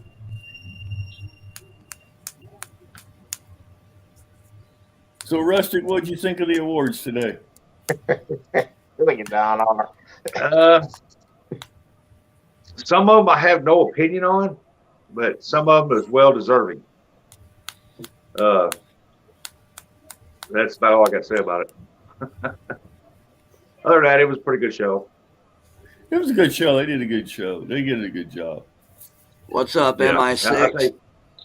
I think Kevin needs to work on his mic a little bit. Had TV turned up pretty good, just screen. Yeah, there towards the end, there was a lot of hiccups between watching it Sure live. did, and- Curtis. I put it out there. Yeah. Then you had Chris from Muddy River. He couldn't even reach the mic, so they had to get him like Steph's still asleep. He Hey, didn't Mike hear him. Irvin, thanks for coming in. Yeah, I got in on it late, and I rewinded it. While it was still live, I rewinded it all the way back to the front, started watching it. And Oh, this is funny behind them. Wow, man.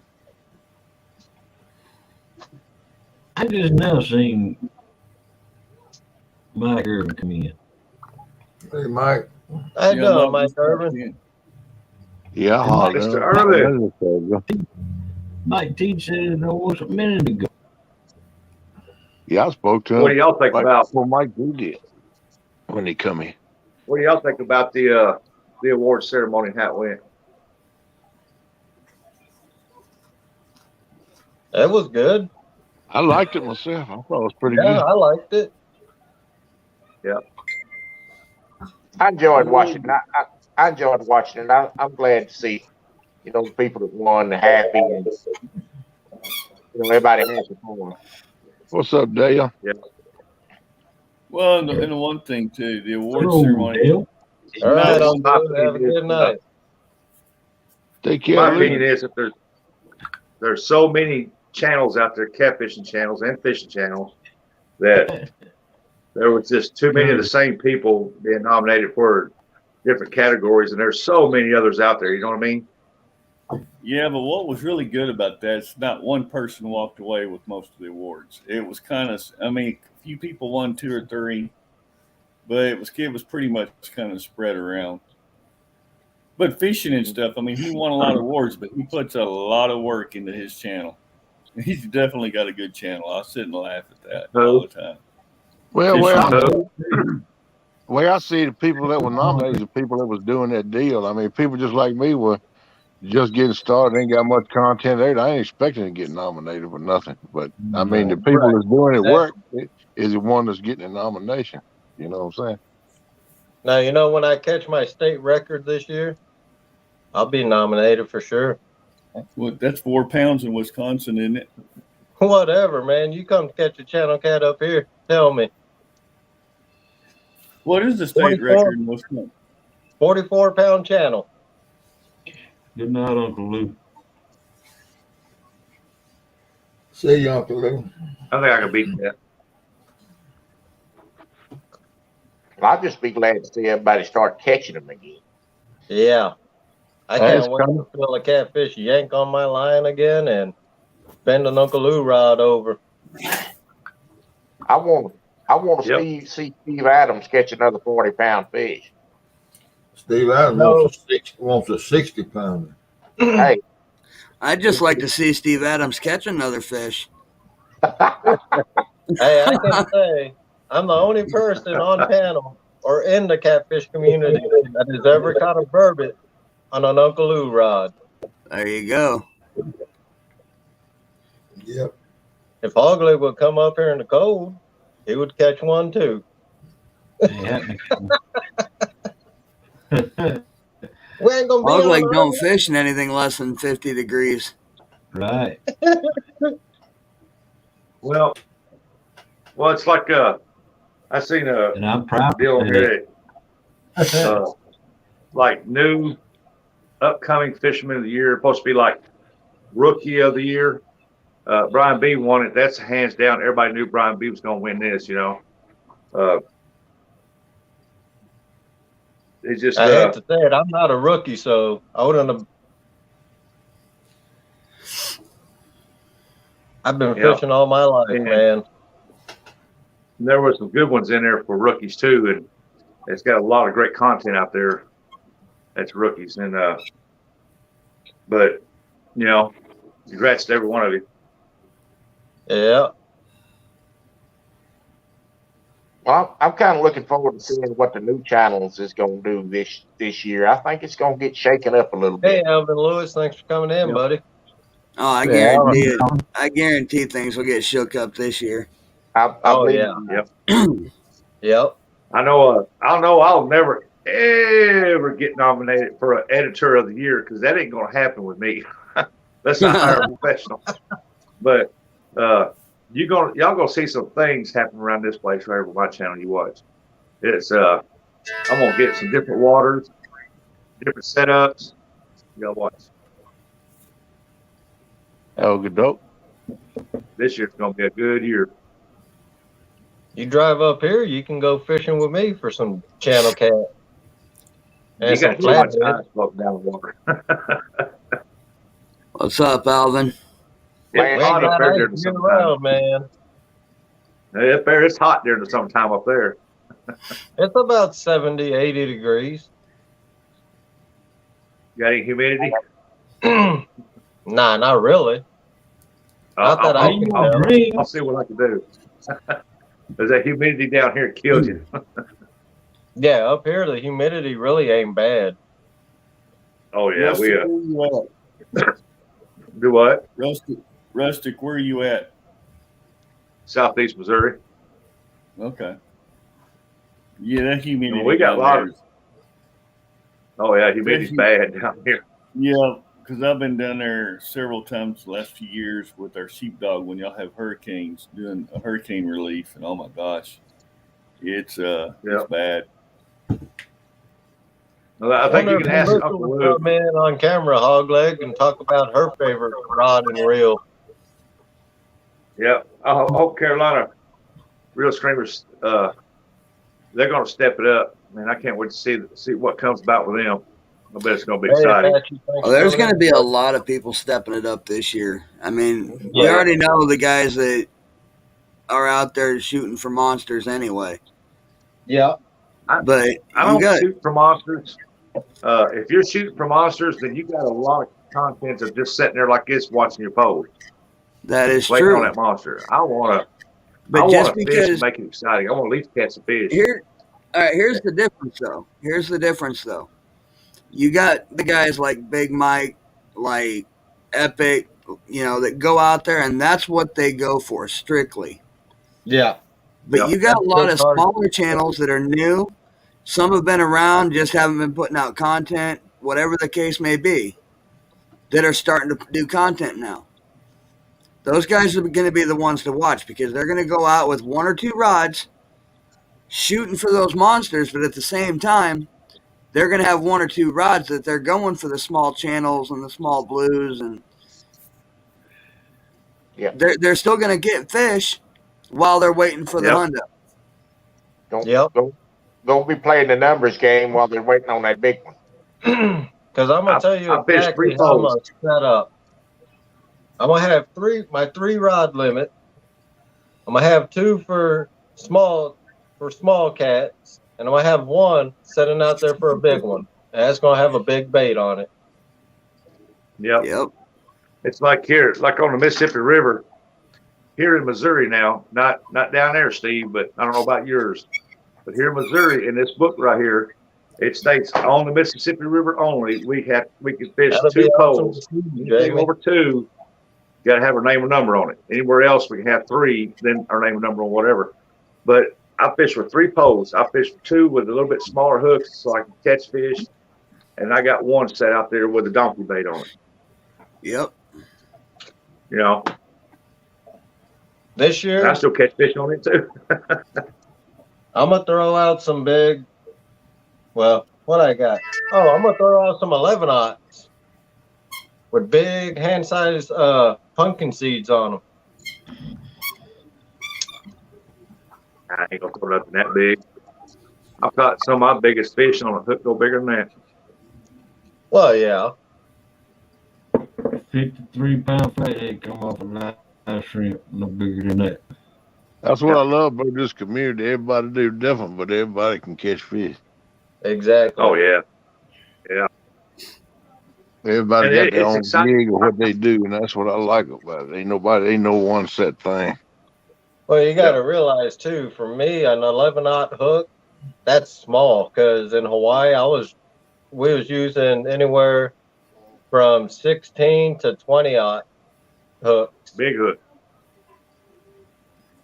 You using a grapple hook. That's what you use. Better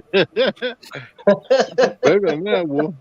I used to use those sevens. Yeah.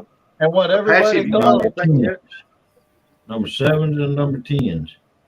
This year, I'm going to cut back. And see what everybody calls donkey baits in the community. That was regular bait size for me. A donkey bait for me was 5 pounds. A 5-pound redfish sliding on my slide rig, man. What? A 5-pound fish on a 5-pound redfish. 5-pound fish going in my belly. Yeah. Well, I know. 5-pound fish in the ocean, and you pull up 30, 40-pound or bigger fish. Oh, we ain't talking about the ocean, Lance. You know, Apache's out on the river right now fishing. fishing. You know, Apache's out there on the river right now fishing. I wonder if he's caught anything yet. He just said that they eat out there with bluegill and creek chub. Yep, he's been out there a little while. If you want to come up on panel, Apache, while you're fishing, you can, unless you're alive.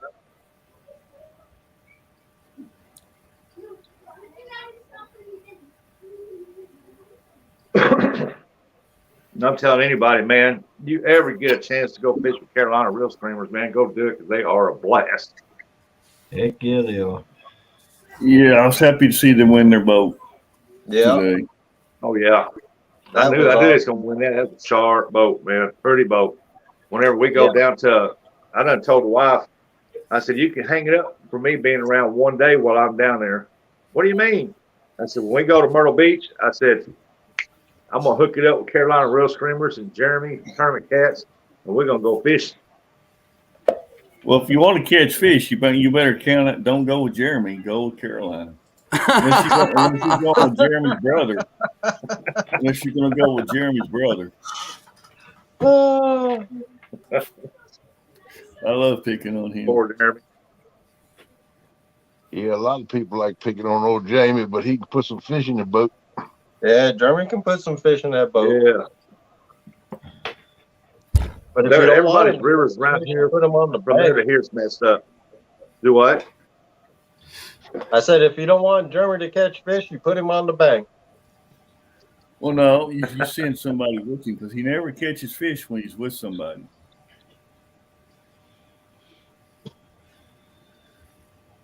I don't know about that. I seen him in that tournament here just a little bit while back, and when he was catching the little bait fish stuff, he was catching some pretty good ones in. He was with Frogster, or something like that. He said who? 66 or something. Yeah, 65, 66 flagging. His brother was with him that night. You got that 64-pound flathead. Yep. That was a monster. That was his brother's fish, though. He come on last night. Not the flathead. He finally admitted that was his brother's fish. He just got to reel it in. No, not the 64-pound flathead. The one, yeah, that was the one that for the award that he caught during the monster hunt. Yeah. Right. Yeah, his brother didn't catch that one. That was a nice fish. Yep. Yeah, see, Jeremy, you get off panel, we're gonna pick on you. Yeah, Jeremy was by himself when he caught Wait, that. you waited till he got off panel? Whoa, wait a minute. No, wait. I ain't heard nobody say nothing about Jeremy other than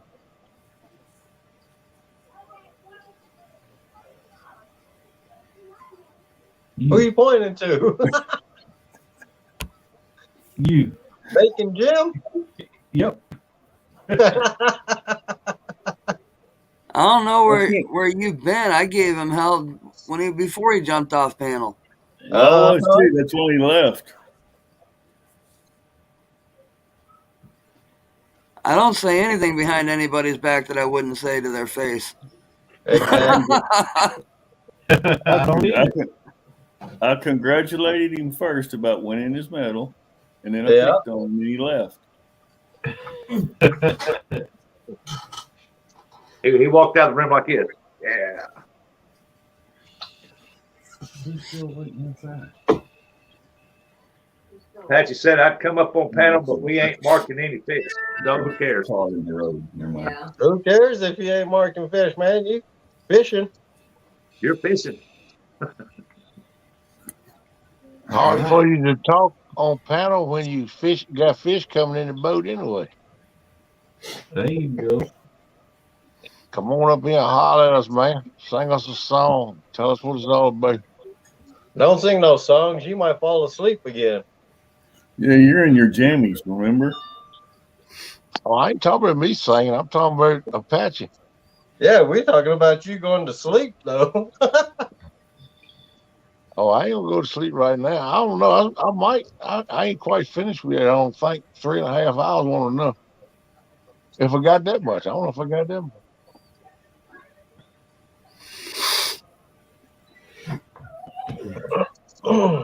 I have been Better get known to all that nod sleep you my can, eyes a man. couple times. Better get all that sleep you can, man. Fishing season's coming up. We expect to see you out there every day. Don't worry about it. I get my mess together. I'll be here. If I can find enough We money want to to go. That's the thing good. Gas get up $7 a gallon. I don't know how much I'm gonna be going. Yeah. Yeah. got that right. Well, I'm going if I got to drive this wheelchair down the highway. Yeah, I mean, I'll go, but it won't be down at the lake as much. It'll be more in here fishing these swamps around here close to the house and stuff. Yeah. They'll look up, see me on the road out there with a rod in hand. Got him air horn on that dude. Come up behind somebody. Oh!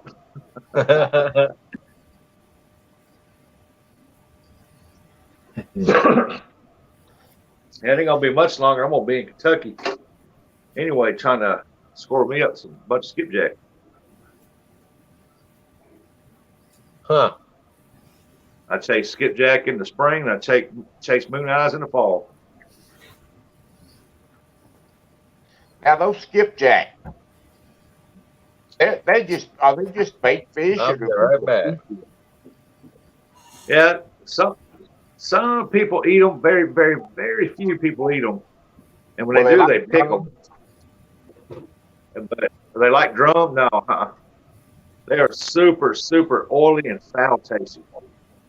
Because I had a guy one time cook a piece of drum and put it in a plate of crappie, and I got a hold of that. That's the worst piece of fish I ever put in my mouth. Yeah, drum. I don't like drum either. Did it make you take another bite? Sure. I'm fixing to tell you, me and him, I give him a blessed time I got that swallowed. Oh, wow. I ain't never eat no drum. I've eaten them, but my mama fixed them a certain way. It's pretty good. And I've had them where certain people fixed them and they wasn't worth it to eat. Well, now I got a friend that cooked a buffalo one time. If you get past the bones, it's pretty good. You got to know how to butcher a buffalo. Yeah, It's good. It's good hot if you know how to butcher them. it tastes like cotton when it's cold. But if you don't know how to butcher one, you're gonna get bone. Yeah, that's why a lot of people just eat the ribs. I've eaten a bunch of buffalo. I don't know how to butcher them, but I've eaten a bunch of them, and it's good, hot. Yeah, I can't eat it cold, but I can eat it hot. It sort of gets kind of cottony tasting. It gets cold. Yeah, gar the same way. I like gar hot, but I can't eat it cold. Yeah. Man, y'all out there eating all my bait, gar and carp. No, buffalo, not carp. You won't use carp, you won't use gar here for bait or buffalo. I don't believe I've ever eaten carp that I know of. And I've eaten one bull. Here in Missouri, they don't consider bluegill panfish, but you cannot use anything over 4 inches for bait. Anything below that, it's all bait. You can use it for bait.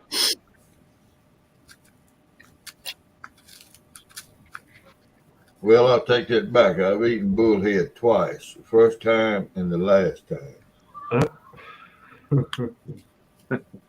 Other things ain't worth $50 to eat there. If I had been starving, that wouldn't have gotten eaten, but I was starving. You just got to know how to clean them and cook them right. Bullhead's actually really good when done properly. Well, these down here in this muddy, swampy water, I don't know. Now, granted, nowadays, I mean, because we grew up eating them. Now they don't make it past the water anyway because I end up putting them on a hook, throwing them back out. So I don't ever bring them home when I do get them.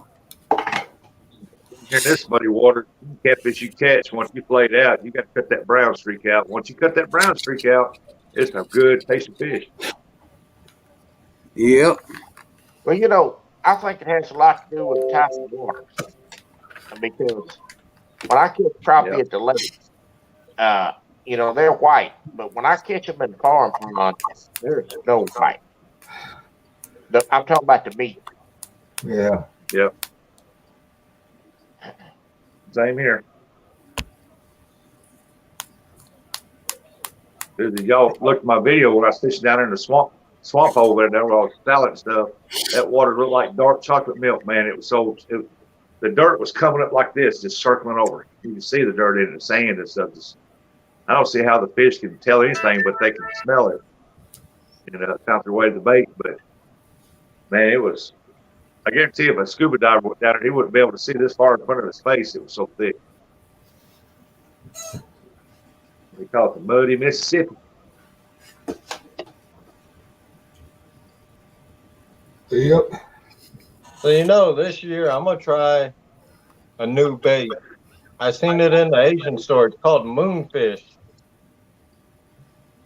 Moon eye. I don't know if it's moon eye or what it is. It says moonfish on the package. What's it look like? That ain't moon eye. Moon eye's got one name. That's moon eye or gold eye. Golden eye. You got a big old gold eye, Lance? No, it don't. I'm gonna buy some and Has it got a cut off face like a whale? yeah, I believe it does.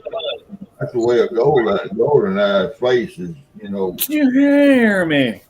kind of flattened off. Jamie. What's up, Jamie? What's up? What's up, Jamie? Hey, man. Congratulations, Hey, Jamie. We appreciate y'all. Thank you so much for everybody out there that voted for us and everything. What's up, Jamie? We appreciate you. Yeah, that boat, man. Did you come up I looked at all of them. Did you come up on And it panels said Carolina that on the screen. I said, yeah, that's the one. So, hey, Jamie, did you come up on panels to accept my offer? Accept your offer? What was the offer? Well, You want to buy that cooler in the back of your boat? Y'all can you try to buy that thing. Thanks, Melissa. $400, and I Thanks, told you Melissa. I do that. I know I'll that see- the now, center piece of 400 the before panel, you- though, it kind of, I said 400 before you won the award, but then after you won the award, I went up to 500. But I want the medal to go with the boat. Well, you're almost at the payment when you hit 500, so we'll keep going on up. That means I could keep it for a month. Yeah, we can work on that. I do it I keep it for a month. There you go. You better Thank put you, a Melissa. tracker on it, Jamie. Do what? You better put a tracker on it because bacon will have hide that thing, not bring it back up a month over with. Yeah. I tell you, it has a tendency to grow on you. Every time we go, I don't want to get off of it, so it has a tendency to grow on you. That's for sure. And we getting ready to step it up even more here shortly. So we're gonna have some surprises that we're working on, doing some custom tops for it and all kinds of stuff. Hopefully. So, man, if you gave me the boat, I just peeled the Carolina Real Screamers off and put a Yeah, big old where is bacon on there and call it the Rebecca at, Baconator. Rebecca, she's up in the bed.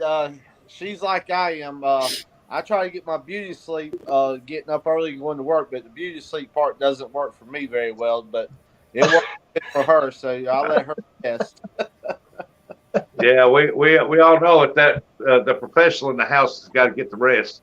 That's it. That's it. Well, Jamie, I don't think I can say as I have to agree with you.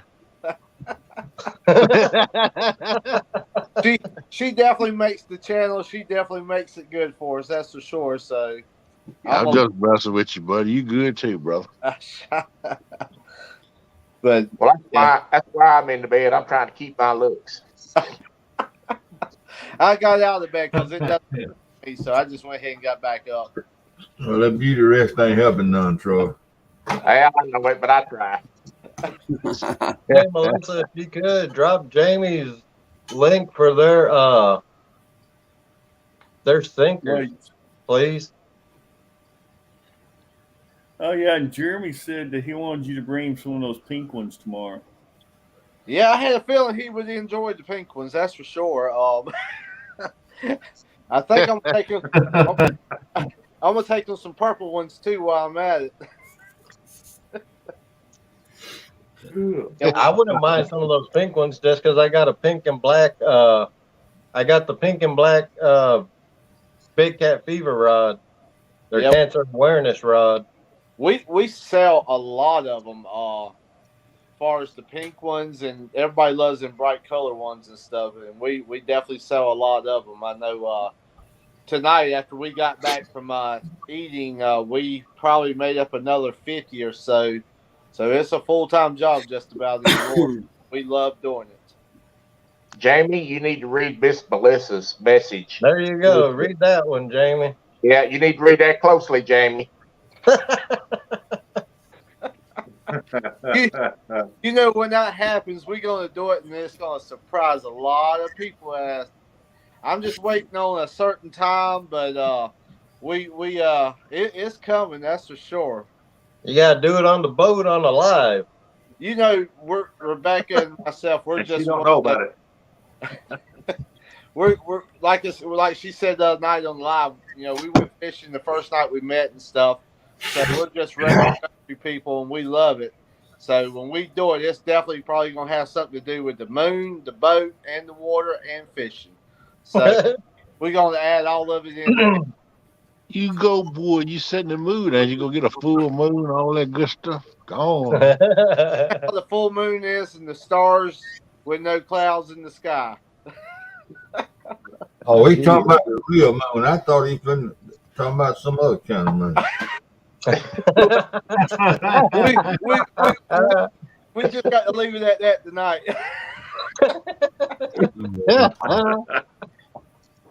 Hey, Holly, we'll get Kenneth to sing. Do what? I said, we'll get Kenneth to sing, Hogleg. They on some very live music. Moon over Miami, Kenneth. Yeah. Hogleg got to get his boat ready. So They can freestyle. We got some big tournaments coming up, so maybe if we can get lucky and win some more of these river tournaments. Thanks for dropping that, Mike. Yeah, that's no problem. Melissa don't have Facebook, so I wasn't sure if she had it or not. Ah, that's right. Jamie, whenever you're in those tournaments, do y'all shoot your video? Shoot some videos for them too while you're in there? Actually, we're going to start doing a lot of the shooting the videos during the tournaments, and doing the befores and afters, and start bringing a lot of that. So everybody can actually see the how tense you get, how serious it can get, but yet with me and Rebecca, we still try to keep that fun in it, so it's not like so we definitely like to try to have fun with it. Well, Jamie, who edits y'all's videos? Actually, I do all that on my cell phone. Okay. Yeah, everything you see is right off my iPhone. I mean, I just try different things, and we just go with it. Awesome.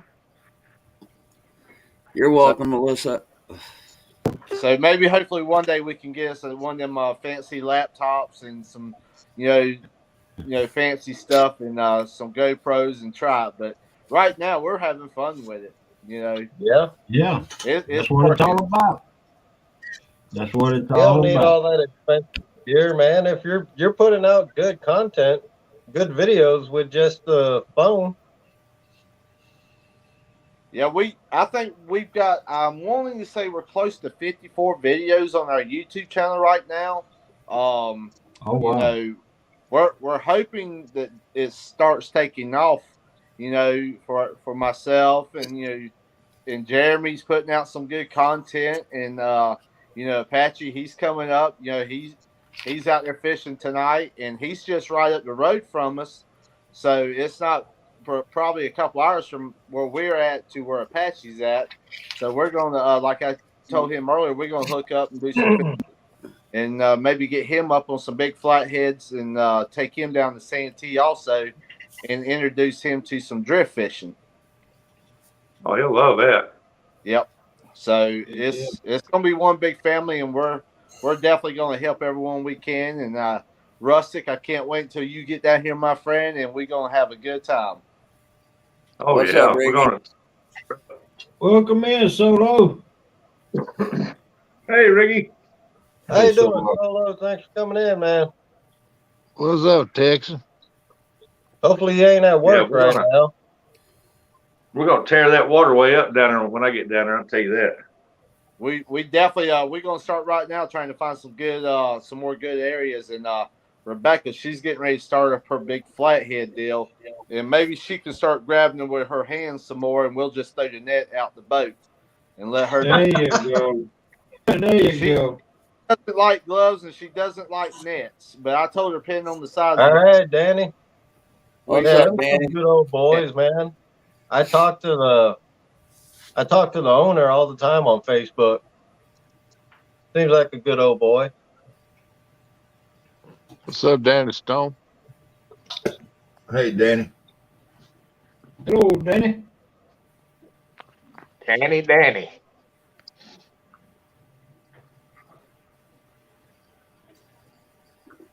Danny, you need to tell us how you wound up waking up on the floor this morning.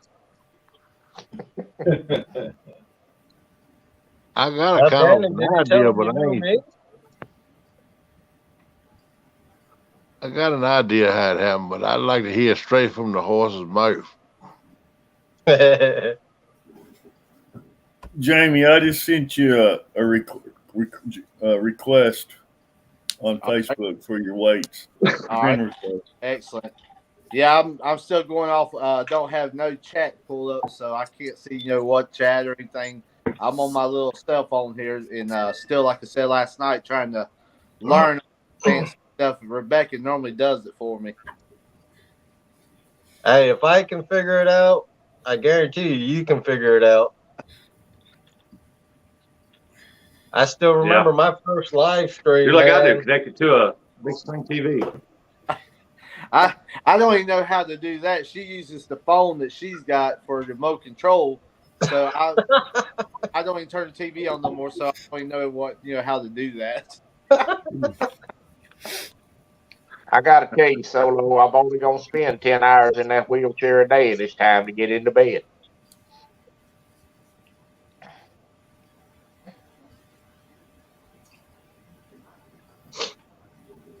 Troy, you didn't fish in no tournament today, did you? No, I didn't. That don't go. We don't have the second round till the 1st of March. Oh, okay. But I'm in. I found out today I'm in. Good.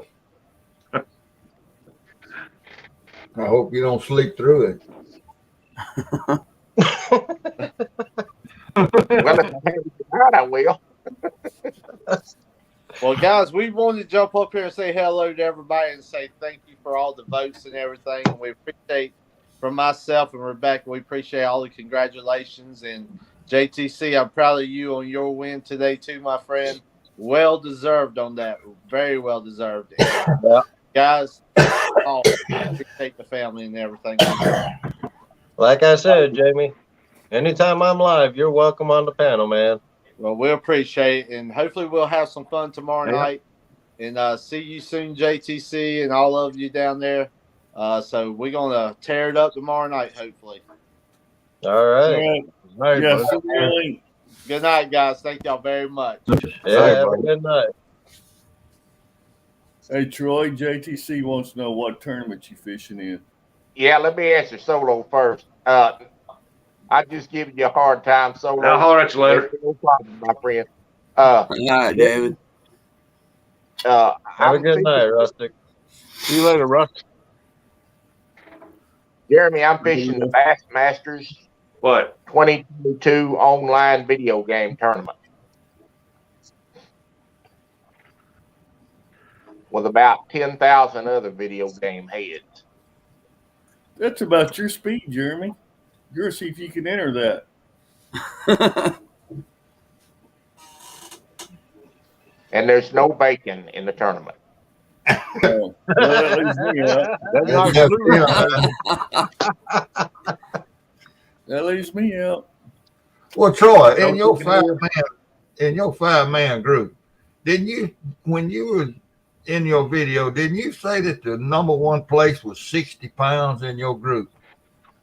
The number one place in my 5-man room was 65. Oh, okay. I misunderstood because then you caught 59 pounds. Yeah, 60.5 was the leader. I caught 59.3. But the guy that's leading this thing, from what I understand, he caught 67. So I'm like 8 pounds off the pace. Okay, you was 8 pounds off of the leader of the whole tournament. Of the whole thing. Yes. You wasn't but just a few ounces off the winner of your little group. Right. Yeah. Okay. Well, I heard it right. All right, but I didn't see the lead overall leader. Yeah, and we got 2 more rounds to go. So, but you know how it is. Well, how often do these tournaments get held? This is the first time that they've ever held anything of this size, homie. Oh wow! Nice. Well, Yeah. I know was it last week? Palmetto was on chat. He was doing a live show, and either you or somebody else was on there talking about the online tournaments. And he was saying, "Well, maybe let's all get together and do a kind of a live tournament, virtual tournament on his channel." Well, everybody'd have to have a console. That's the only issue. What's the most popular console out there in your opinion, Troy? Well, I'm a PlayStation man, so I'd have to say PlayStation 5. Honestly, I think it is the PlayStation 5 because it's the newest console out. Yeah. I got the newest Xbox out, but I got my own Xbox 360. Yeah, if you watch one of my live streams, like I did today, and you look at the quality and the sound of that stream, I think PlayStation's hard to beat. Right. Yeah. Good game console. Yeah. Yep. Well, nowadays the game console is just a computer. Xbox. And I would like to have a PlayStation 5, but with all the chipboard problems that we've been having with issues about getting chipboards, you got a $100 console that's $900 right now. Yeah. Yep. I usually wait a year to get the new consoles. Right. Because it takes about a year to get all the bugs out and everything. So it's been out a year. If I wait another year, they'll go down to $300. Yeah. Yeah. Is PlayStation? Which all one? Right, Solo. Have a good night, man. Which one of them is Microsoft? It is Ricky. Xbox, Steve. Xbox. CP used to run a warehouse there in Memphis and distributed every Xbox in the United States. He was head of maintenance at that warehouse. The Bassmasters fishing game is the first one that's cross-compatible, so you can play against Xbox players on it, and there's a lot of Xbox players in this tournament. So. All right. I told him give me a Do they have a catfishing game out there? Yeah. Fish hunt crap. Thanks for coming in. I got about 6 games, and I got one called The Catch, and I do catfishing videos on it all the time. Hog Leg, go to my channel and look at my channel. You'll see all that good stuff. Hey, Repeat. Welcome in. He caught you, Hog Leg. Troy, my girlfriend said I couldn't go to your channel because I might have to go buy a new Xbox, and I couldn't do that. No, Melissa, that was Jamie that was leaving. I was saying bye, Jamie. I thought you was going to bed too. I said good night too. Yeah, I know. I was like, I was dodging like you was fixing to cut me off. I was trying to dodge that bullet. What's up, FHTR? Yeah, shoot, me and Melissa, we used to get into the Xbox, but we only like Call of Duty games. Hello, Hunt Trap. Well, I got to tell you that I'm so happy that they did this fishing tournament. We've had basketball and football, and this is the first time they've done anything like that. And for people like me, it's a great thing because with my situation, I'd have a hard time competing in in a real life bass tournament. But on a setting like that, everybody's an equal. Right. Last time I played video game was when Atari was real popular. I had an Atari 2600 when I was a kid. I had the Pong. Me Yeah, too. sorry. I started Pong or hockey. I started out with the first ping. Yep. Well, this stuff I played, y'all mine. The first what, hog leg? Ping. It's called ping. Ping No, it's called Pong. Pong. Yeah, Pong. I've heard of Pong, not ping. Yeah. Ping Where pong. the paddles like this? Yeah. Yeah, That's Pong. Right. I played that. Well, it was called Ping in Georgia. Oh, Ping. Like I was on live earlier, and somebody put down the word pinto. They were talking about pinto beans. Yeah. Put down the word pinto. All right. YouTube put a deal up there. You know how sometimes you see it'll say show or hide. Yeah. You know, because they couldn't figure out why would they do that. And I told the person hosting it, and I said some words that means the same different things all over the place. Mm-hmm. And that word right there in some languages means something that's not appropriate. So they put that somewhere like that. Right. She said, I can't think we're here talking about food and they want to try to get me to hide or show that or something. Well, it's algorithms, man. Some words come up as bad and they're not bad here, but they are somewhere else. Yeah. What's going on, Repeat? Lance, you, I'd like to get you together with get that. too. Do what? What's that? Said, yeah, I'd like to get together with Fish Hunt Trapper Pete this year too. He only lives about 20 minutes south of me. Well, there you go. That's a bike ride. Oh, it's all interstate down to his place. Oh, interstate down here. Well, that's downhill. Get on that bike road. There's Danny Stone.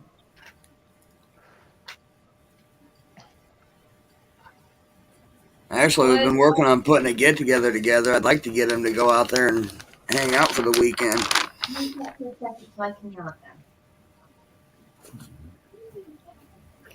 Well, fine.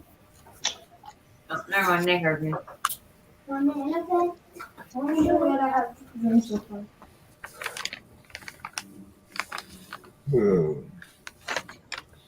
got to go in here and take some pills.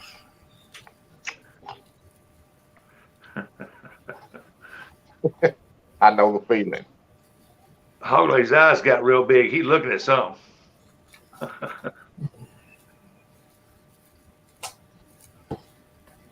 FHTR, shoot me an email, man. I'll give you my number.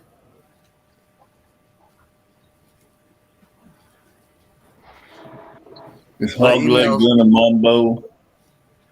My email's on my About page. Yeah, we're going to try to go cat hunting next year. We done lost Steve Adams. He done ran off. Yeah, he has to go take medicine. He said he's going to go get some medicine. We'll see if it's in a glass. Yeah, Right. It's time for that cat tranquilizer. He already goes on the boar's nest, I think.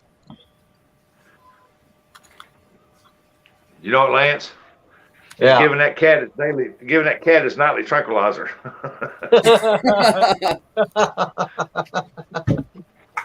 I'm gonna be nice. Well, if that cat's on tranquilizer, they ain't working. Hey, I seen something today that I was proud of. I seen Jamie with Carolina real screamers holding a knife just like mine. Really? Yep. What's a nice fillet knife there, boy? Oh, now you want to show fillet knives off? Huh. Yeah, it's a Billy Bay. Lance gonna tell you that ain't no knife. This is a knife. I'd That's a show you nice my fillet knife. knife, but I haven't cleaned them up from last year yet. That's a nice fillet knife right there. Yeah, Thank you. that is a nice one. Yeah. That Here's cut up's this. good, skipjack chunks. Oh, What yeah. kind of knife is that, dog leg? It's a Billy Bay. Mm-hmm. Here's a small knife. Where did you get that knife from, Lance? I got this from Uncle Josh. Uncle Josh Bladesmithing. Josh can fix you up with a good knife now. I can tell you that. Oh yeah, he said I bet this that was the didn't biggest look knife. sharp. He said this was the biggest fillet knife he made. So it took him a little bit to work on it. Hog leg, Jeremy wants to know if that's a Mad Cat's knife.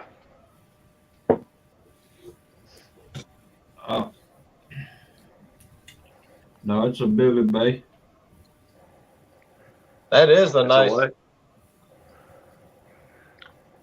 Well, I like that handle. That handle is nice, and you got a good grip there. Oh, yeah. Have you Kind of cleaned almost the like a little mini samurai sword. Yeah, really. Man, that thing looks like it's got on it. Huh. Yep. Melissa asked Melissa said, "What the world, hog leg? You okay?" Have you cleaned the fish with that knife, hog leg? Not yet, I haven't. But it's Jeremy, I cut my finger off with that. but it's sharp. Good Lord, it's sharp. Man, I can tell you my fillet knife from Uncle Josh, it go right through. I filleted all the burbot this year, except for 2 of them, with my Uncle Josh's fillet knife, sharp knife. I bet them things are easy to sharpen. They stay sharp for a while too, don't they? Yeah, because on this, he used the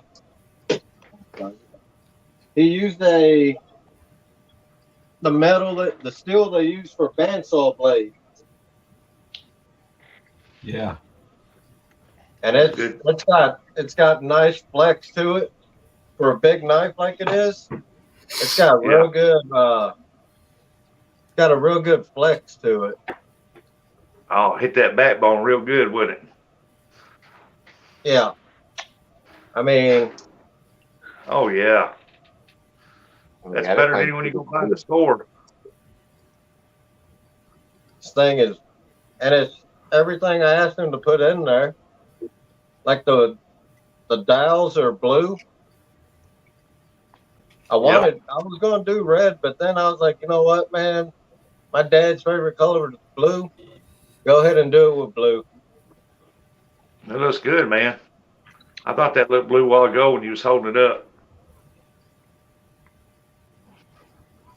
But it's already filleted. What did we catch? 8 burbot so far this season. Next year it's going to fillet some. It's going to fillet some nice channel cats and some nice, hopefully, some nice flathead. How where'd you get that knife at? Huh? Where'd you get that knife at? Bait store? The bait store. Yeah. I was hoping you'd say Walmart. No. I seen one at Walmart. It's not like that one, but the case that goes over it is kind of like that, but it's red, and it's not that long either. Yeah. They You call it know a what fillet makes knife. it a good fillet knife? I used to have like 3 of them. The old man used to make he used to make my fillet knives for me. He used old files. There's over at Portersville. When I had my bait shop over there. There's an old guy coming there, and he sold me a couple of knives to put in my store. And he said, if you sell them, I'll give you commission on every one you sell. And I said, well, you don't have to. I can put them in here and I can sell them for you. Call you, get your money.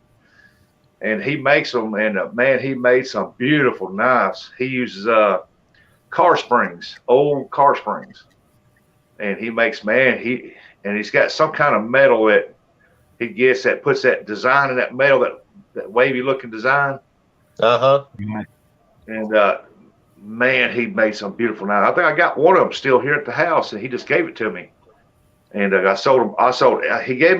He wound up giving me 10 to put in the case, and I sold them all but one when I moved out. He gave that to me, and it's still out there in the shed, packed up, and a bunch of stuff from the store. But man, he made some beautiful knives. And when people found out I started carrying his knives, they were selling.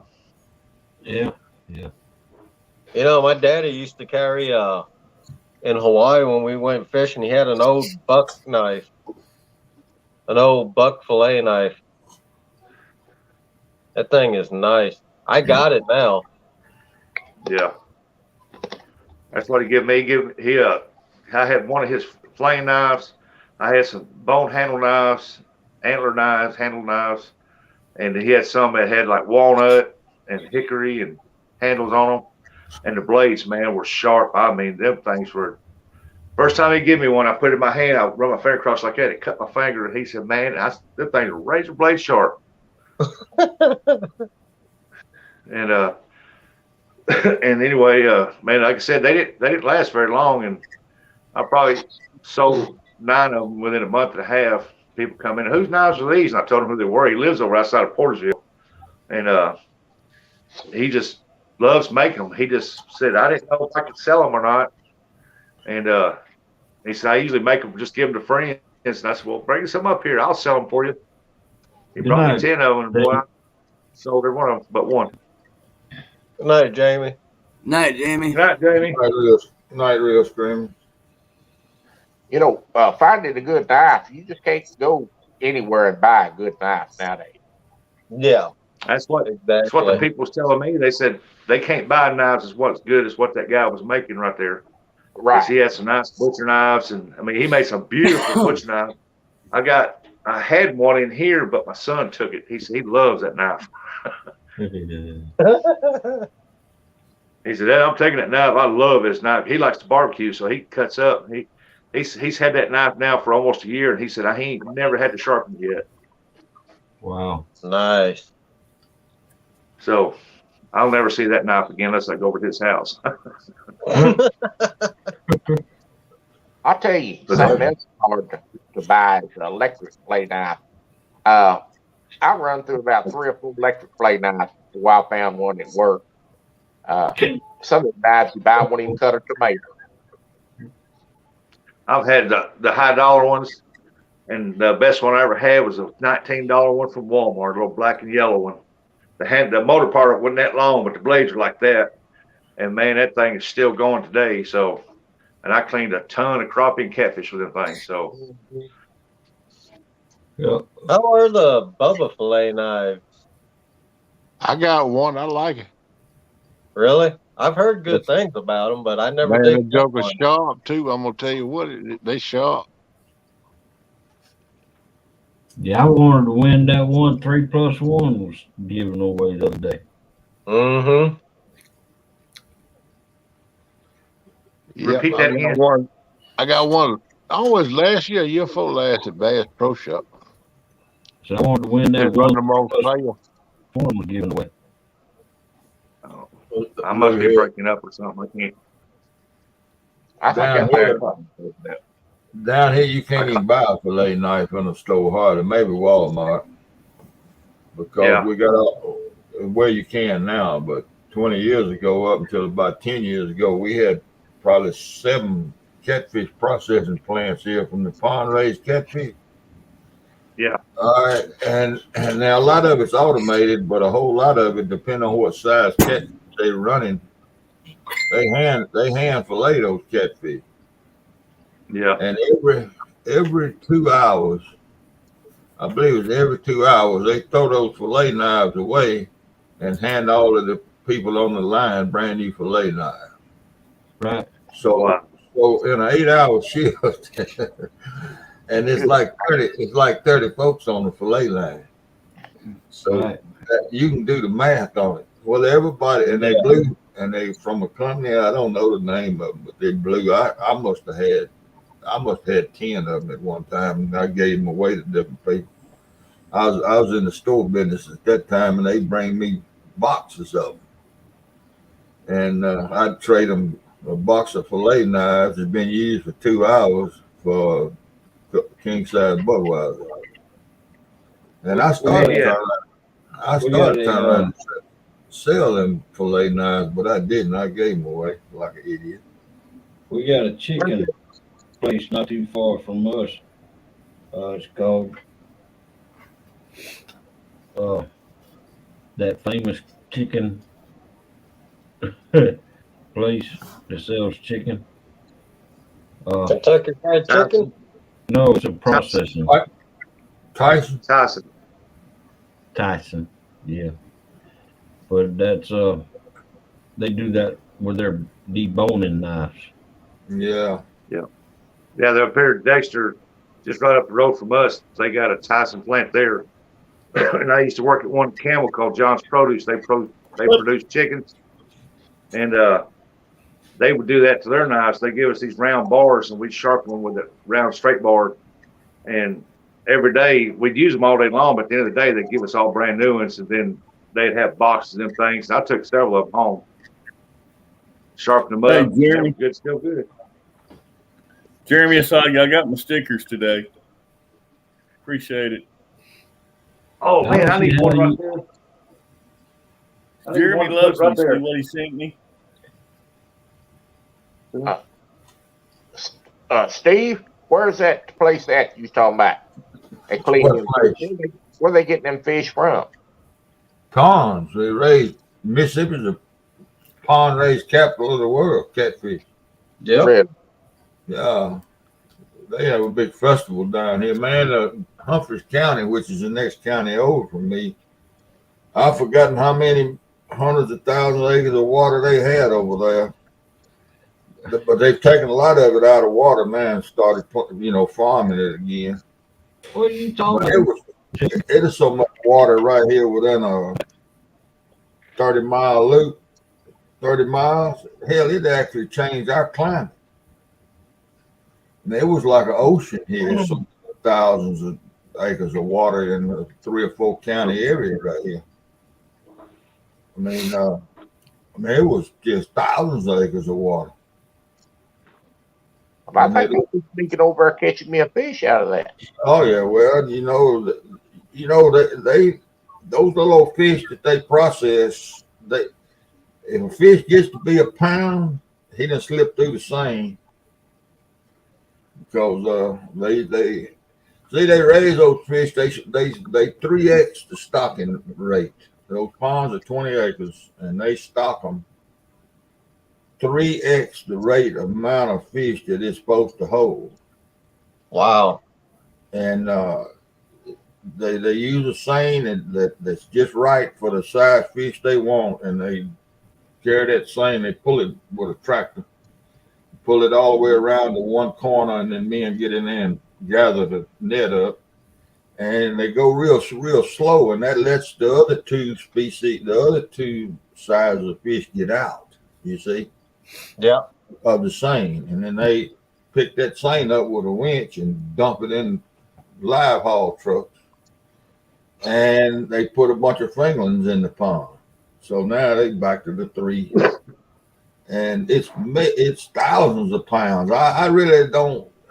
And they feed those fish every day during the feed season when they're eating. They ride around the edges of those ponds with an air blower, and it blows up, and it's floating. It's floating food, so they can see how the fish are doing. But the fish hear that tractor crank up and that fan blowing, and they just all come to the top out there in the lake. They're just like cows, man. Yeah. And the water's working alive with them all the way. That thing goes all the way around the pond, and they might have 3,000 acres of ponds right there in one spot, you know. And but now that when soybeans and corn and all went out of sight here a few years ago, a lot of the folks went out of quit raising fish because the food for the fish is tied directly to the grain market. And it got to it because catfish, they can't keep raising the price in the store. Chicken is tied to the grain market too, but they can keep raising the price of chicken and folks will still buy it, or beef or pork. Right. Catfish is not that way. So a lot of the catfish in the grocery store is already so high. That's right. It can't go any higher. They can't sell it. So Right. a bunch of the processors went out. A bunch of the farmers that were raising it drained their ponds. You see, those ponds are built on a grade. They're not but about 6 feet deep. They're not very deep. Right. They built on a grade to where they all drain when they want to drain them, because they have to rework the bottoms of those ponds every so many years and rebuild the levees, push that mud, but they can go right in the bottom of them and plant soybeans and make 80 and 100 bushel soybeans in the bottom of those ponds. And so that's what a lot of them did. It's not as much water here as it used to be. We don't have two processors. I had a man tell me, the friend of mine that owned a restaurant, he had Friday night all you can eat catfish. And I asked him one time, I said, how in the world these quality of these fish, you know, you get them and the qualities taste so good? He told me, he said, the man that raises those fish, they'll catch a few out there and clean them right there. And if they don't taste that, they'll take them out of that pond and put them in another pond and feed them a different food till they get them to taste like them. Well, he's kind of right, but he's kind of right, but they don't necessarily they don't necessarily take them out of the pond. They change it. They might add something to the water. Yeah. But Troy, off flavor.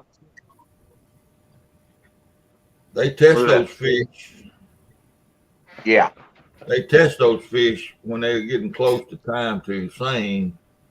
They go out there with snagging poles and they snag 4, 5, 6 fish, and they carry. They got tasters at the plant. And they cook that fish in a microwave.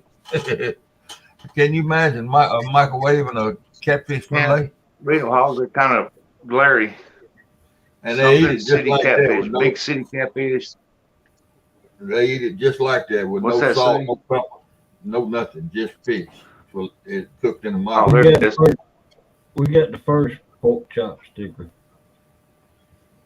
Yeah, I just got mine. What's that today. one there say? The green one. That's What's William the green Warner one say? pork chop. Oh, does it? Warner. And that in the big city. Oh, good. Did you send me your address yet? No. Melissa didn't send it to you? No. I sent you mine last night, but you didn't reply. He said he don't want no bacon stickers. I got these new stickers, man. They're called Scratch and Sniff. You scratch them and you smell bacon. Melissa said Hog Lake's been showing him every morning on the boar's nest. Put them on the board. Put them on the board.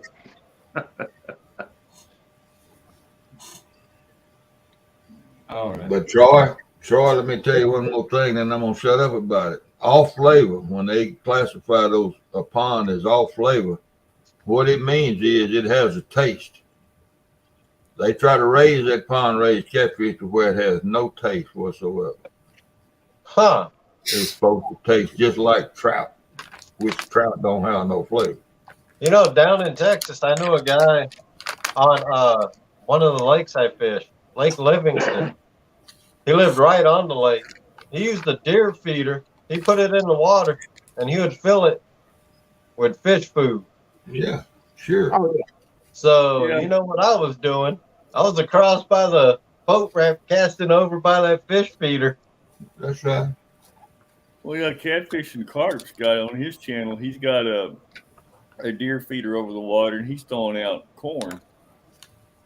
Yeah. Yeah, this guy, he went all out, man. He would buy the actual topwater fish food. Yeah. Yeah, this From, you can go down to Tractor Paragould, Supply. Arkansas. You can go into Paragould, Arkansas. There's a bait shop down there called Pillows, and that's where I bought a lot of my supplies for my store through. And they own, when you first go into Paragould, you'll see a whole slew of ponds down through there, and they own them. Catfish, they got goldfish ponds, minnow ponds, rice slick ponds, and some other kind of bait fish pond down in there. And I went down there with one of the girls worked there. Her husband's a good friend of mine. I rode with him down there one day, and he was down there feeding them. He was feeding them corn out of the deal. It was crushed up corn. And man, it's like Steve said, boy, as soon as he started that tractor up, he pulled up into that hopper and he filled that thing up. When them fish were already at the top of the water, they were waiting.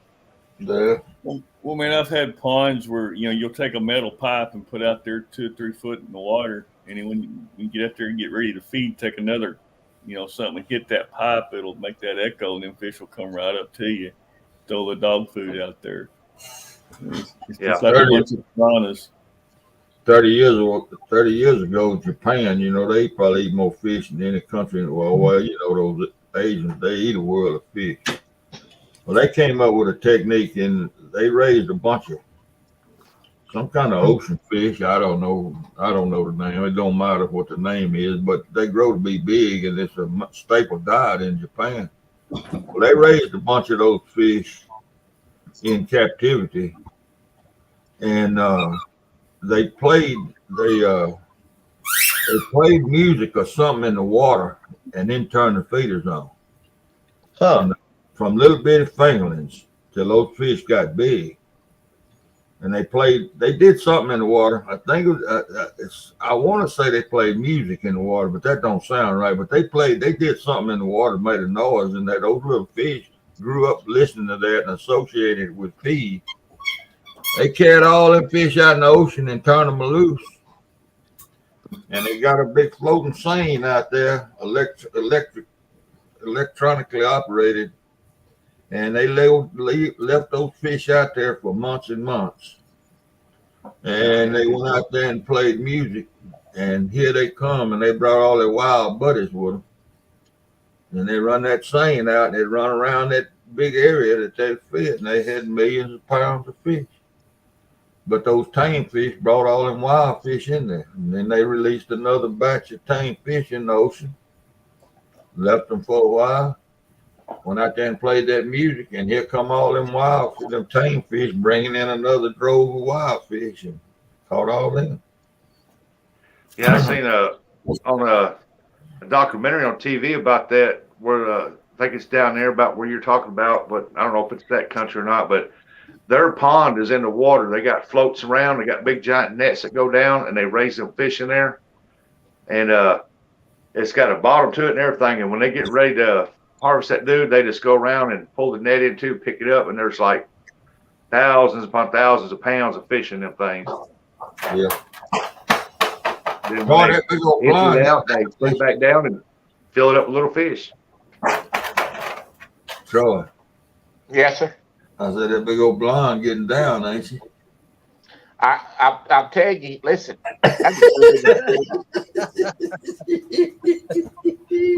I mean that, and I'll tell you, they get up there sometime and they get up stage, and they have to run them off that stage.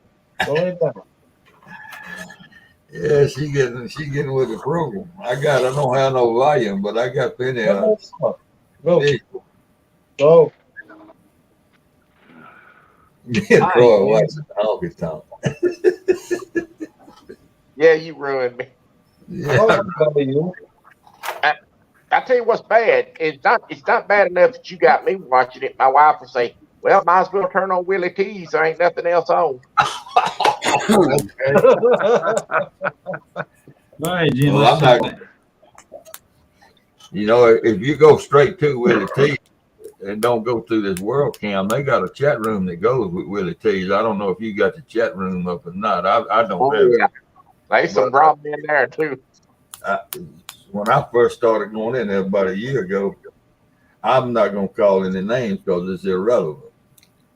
But I saw two different people from the catfish community in there watching, and they was in there chatting. I was just sitting there watching the music, listening to the music. But I saw two different people. Every time I see them, I think about it. I said, I ought to say something to them about being at Willie T's, but I never have. I still never said a word to either one of those folks. And I see them every single day. Well, I like to go in there sometimes, and I'll just go in there on my TV just to see who's in there. Well, I go to World Cams, and that's got eight different honky tonks in there, and I scroll through till I find the band I want to listen to. I watch Smoking Tuna on World Cam. Yeah. Yeah, and Hog Breath is good too. They have some good entertainers in there too. We're gonna have to get some singing on the boar's nest. Get ready to hear the music and get some singing going on. I think we He get does play music copyrighted. in the background. We'll get copyrighted. Ask Melissa what kind of music plays in the background. We got freestyling. Got what? Freestyle music. That's music called Leg. Hog plays elevator music in the board nest. Yeah, and then take down. You know, I won't really use no music on my channel because there's so funny about it. You know, you could make a thumbnail out of a picture and they hardly won't bother you, but you use that music, they're gonna get after you. Oh yeah. Well, y'all tell me something. How y'all talk about the copywriting and all that, and YouTube and this, that, and the other, and y'all know what I'm talking about. How does an entertainer, let's say a band, get away with going to a honky tonk and playing that music? Do they have to pay some kind of royalty to get to play those songs? The bar has to pay royalty. They gotta carry the license for it. The bar does. The bar does. Yeah. All right. Now, who do they buy that license from? Oh, there's companies out there. Huh? There's different companies out there. All right. So I was telling y'all about the band from Atlanta that plays down at Key West, and they play request only.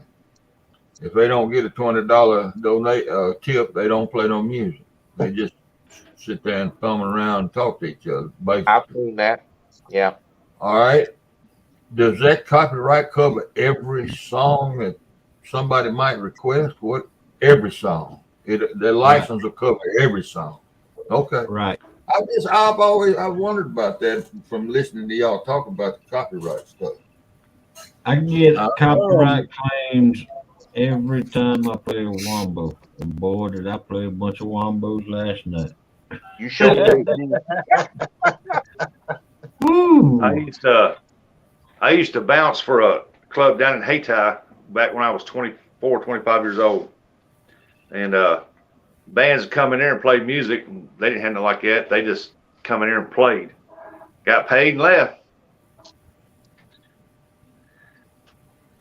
Huh. So no copyright stuff like that. I've listened to Mike.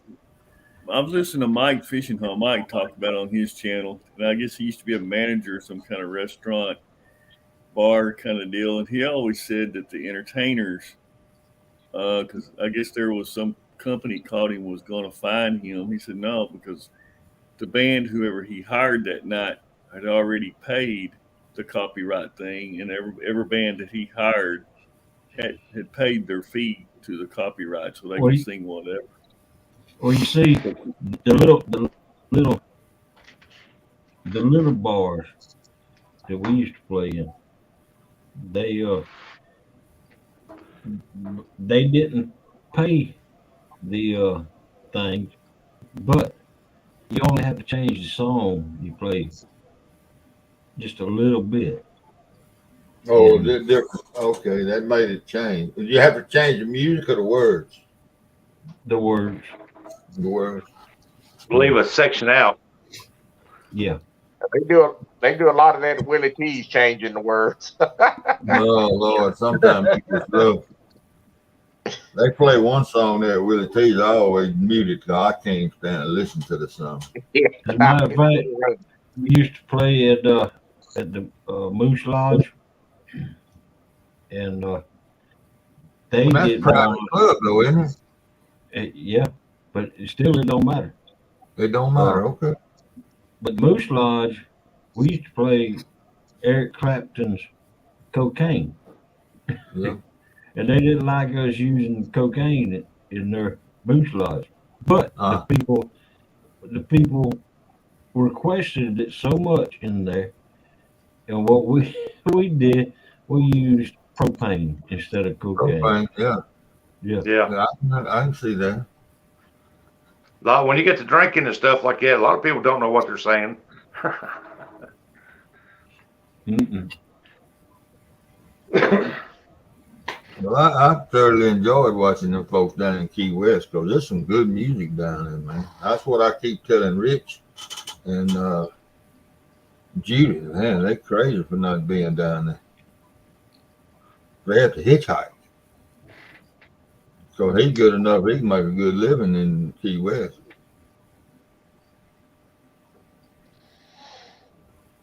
You might wind up down there. Well, those places down there, they I guess each one of them has at least 4 entertainers every single day. Yeah, at least. And if you look at that street map of Key West, it ain't nothing but one big honky tonk, the whole town. It's either a treasure museum or a honky tonk or a fishing boat charter. Yeah. Sounds like my kind of place. Well, it's like when we was down there at Myrtle Beach. We was on the pier fishing. The end of the very end of the pier, they have a live band come on, and you pay to go in there and sit, and it's all open. And you pay. They got chairs in there. You pay to go sit in the chairs, and they got a little mini bar back there. And we were sitting on around the edges, and we was fishing and stuff. We got free music. We didn't have to pay for nothing. Watched them and everything else. We just couldn't go in and get drinks. We had to walk all the way to the end of the pier just to get a drink. You couldn't carry Coca-Cola out there with you? Huh? They wouldn't let you carry an ice chest out there with a Coca-Cola in it? Oh, yeah. Yeah, when you're out there fishing down at pier, you can take a lot of them had them pull behind with their wheels. They had coolers in it, had food and sodas in it, had poles all over it, bait and stuff, and they break down there, and they just make a day fishing off the pier. And when that band started, you just couldn't go in there and sit down and get drinks out of that, like a Tiki the thing. And they had to pay like $20 a seat to get in there to listen to that band. And when the band started playing, boy, you're sitting right. You're sitting here and you're fishing off the front right here, and they're like 6 feet behind you. So there was a bunch of people down there watching us fish and listening to the music because they said, we ain't paying for that. We're just going to stand here and listen. And it was good. This little gal, she got up there, man. She was lead singer. She played a guitar and a lead singer. And they had another guitar guy and a drummer. And boy, she was singing country music. Like she started singing a Carrie Underwood song. You'd swear up now, man, Carrie Underwood standing there singing that song.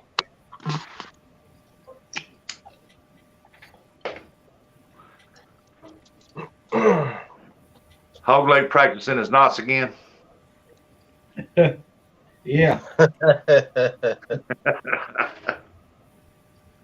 I don't blame you, but I do the same thing. I'm sitting here watching videos, trying to catch up on everybody's videos and hit that like button and make a comment on it. And I'm sitting here with the knots trying to figure out some of these new knots. Yeah. Especially the braid ones, man. Because I got one reel. I'm fixing to switch it to braid. And I'm trying to figure out, because you can't use the same mono knot on a braid. So I'm trying to figure out some of these braid knots. Who said you can't? Like when you use the snail knot, I think it is, with the mono on a hook, they said you don't want to do that on a braid with a snail like that or something. Huh. No wonder I don't use braid. Me neither. That's another I reason. think it was, there's a video on it. I think it's Roland Martin. I think it's who it is.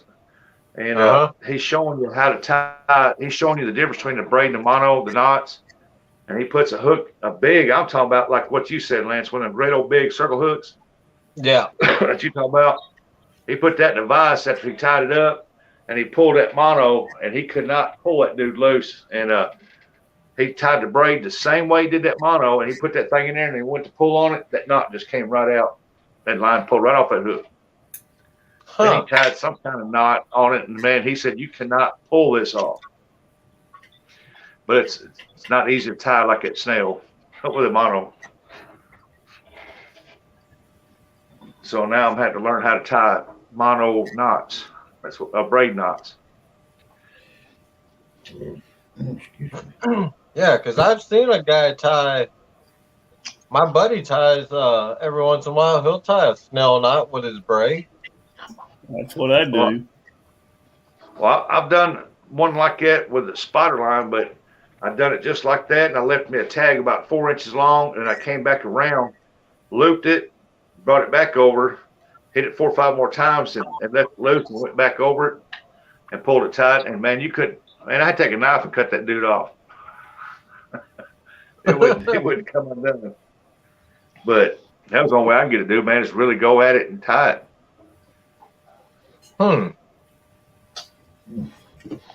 That's interesting. And I'm sitting there thinking, he ain't gonna pull that out of there. Boy, he pulled that dude right off there just like that. And I thought, whoa, now I can't be tying mine like that. My little half-pound channel cat pull that off.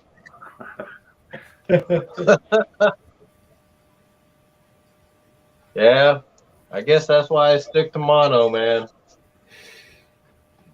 Well, I showed last night. I even tie. Where are we at? Yeah. I even tie a snail knot on my treble hook. I tie a snail knot on any hook I put on. Yeah. Yeah. With mono. And it's like, I sent that reel to Laughing Catfishing, and he's got it done, and he's sending it back, and I'm going to put braid on that one because it's a bait catcher. And see, I had a guy tell me you can't snell a treble hook. So you can snell any hook you want to. Yeah. Yeah. I'll either snell it, or I'll put the line through it, bring it out, and I hold my finger to keep a loop, and I'll wrap it about 10 times and go back through the hole and pull it tight like that. And but I'll always go through my hook twice. That way I have double the strength of the line when that line pulls down on there. And where they ain't just one line going through the hook, you got 2 of them.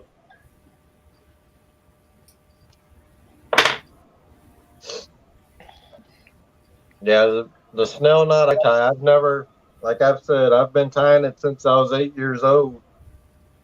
I'll be 42 this year. It's never failed me, so. Go with what works, man.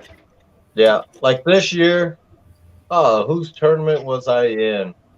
Oh, I was in 2-0 Vets tournament, his catfish and carp tournament, back when I couldn't keep my phone charged. As soon as my phone died, I hooked into a nice channel cat. Man, I'm reeling, and next thing I know, go to get my net, my damn float's swimming away. And I look, and there's about 3 foot of main line still connected to the damn barrel swivel. Down east, So good tip for anybody don't that's use beginner. 600 Always pound check that main line. Yep. It's like fishing that Mississippi River where all these rocks that we fish in. Every time I reel it in, you'll see me on the video. I'll put the bait on. Either I'm off camera and I run my finger up it, or when I walk out, I'm looking at it like that there before I throw it out. Just make sure it don't have a slither hanging off of it. Hey, down east, send me some 600-pound test mono. I'll do it. It'll be hell, but I'll get it done. Put that dude in the vise, get your truck hooked up to it.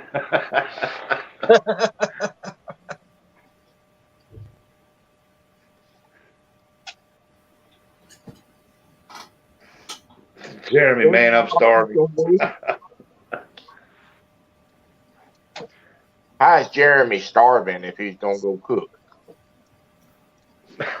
Man, I swear that boy's got a endless pit. He could eat all day probably and still be hungry. Oh, have you seen him out there fishing in tournaments, and when he goes on live, he's always eating. Yeah. I'll tell you, I got cakes. I got so.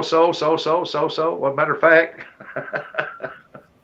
You know, when we go fishing, man, my buddy, we'll bring food with us and a little grill, and he'll cook and everything. Got to force me to eat because all I need really is cigarettes and coffee. You ain't never got to force me to eat. You don't even have to ask me twice if I want to eat. And like when I get into those 24-hour tournaments through my Facebook group, I'll fish 22 hours of it, but I will not eat one bit, and I do not sleep that whole time.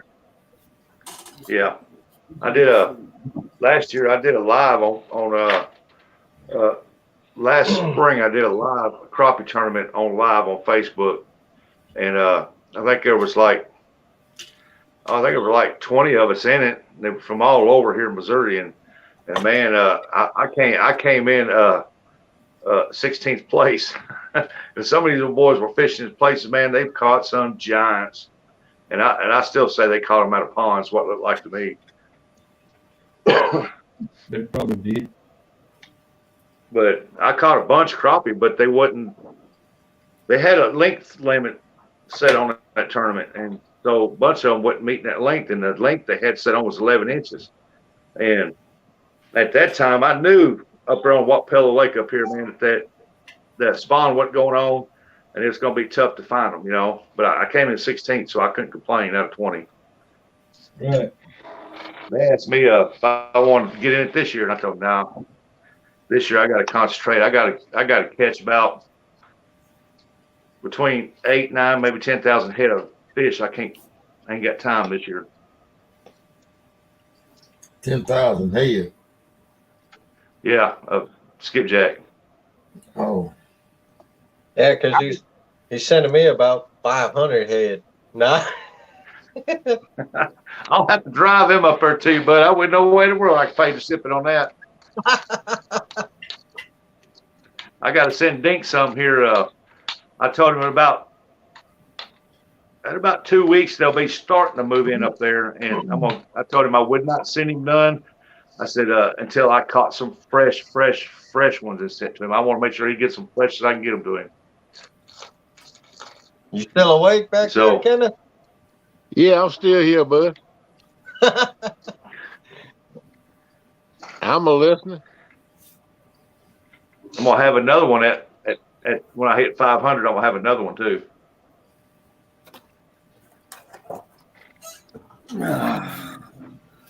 I know up here we got moon eye, from what I've heard, but I have no idea where to catch them. It's swift water with a man, big they were good. They were good right there. They'll hit a sabicate rig, and they're gonna be in the swiftest water around. All right, I'm gonna try and find them, man. Around the pillars on the bridge or dock or pier or whatever, you know. Yeah. And they'll hit a sabicate rig. All right. Good to know. Speaking of Sabiki rigs, we got to put, me and my buddy was talking about it. We got to put in some orders we got to order some. They don't I ain't cost never nothing. caught any on Sabiki rig. Catch them on using cricket and about 12, 13 inches deep, but I never caught any on a Sabiki rig. Yeah, the only ones I've ever caught been on Sabiki rig. Danny Stone said, I'd love to see the video of you keeping track of those skipjack, man. That would be an awesome video. That'd be awesome. No, trust me, I count every one of them. I put in the deep freeze. Like I said, I went to the Asian store today. I always stop in there. They got some kind of fish in their freezer. I'm gonna even try that for bait. Well, the moon eye's got kind of a flattened off face. It don't stick out like a skipjack or a shad. It's kind of a flattened face. Yeah. When I buy a pack of them, I'll show you guys what they are. How big were they? About 4 or 5 inches. Yeah, that sounds like a goal. That sounds like a moon eye. Well, what's the difference between the skipjack? Well, moon eye is a lot harder a fish. It'll live on the hook. Well, skipjack ain't gonna live on the hook. It ain't gonna live much past getting it off the hook. But moon eye is good bait too. Yeah, moon eye is better. I think moon eye, in my opinion, is better, but they're harder to catch. And we don't get. And they're smaller. They're smaller, and they're just a better bait for catfish. But to where a skipjack gets a lot bigger, and they're like 8 times oilier than what a moon eye is. But a moon eye, for some reason, catfish love them things. They sure do. I've only caught a few. Yeah, I got a book I keep. Every fish I count every fish I package, and I put it in the book. Like you do bluegill. Huh. I'm gonna have to. You fish for moon eye like bluegill when you find them.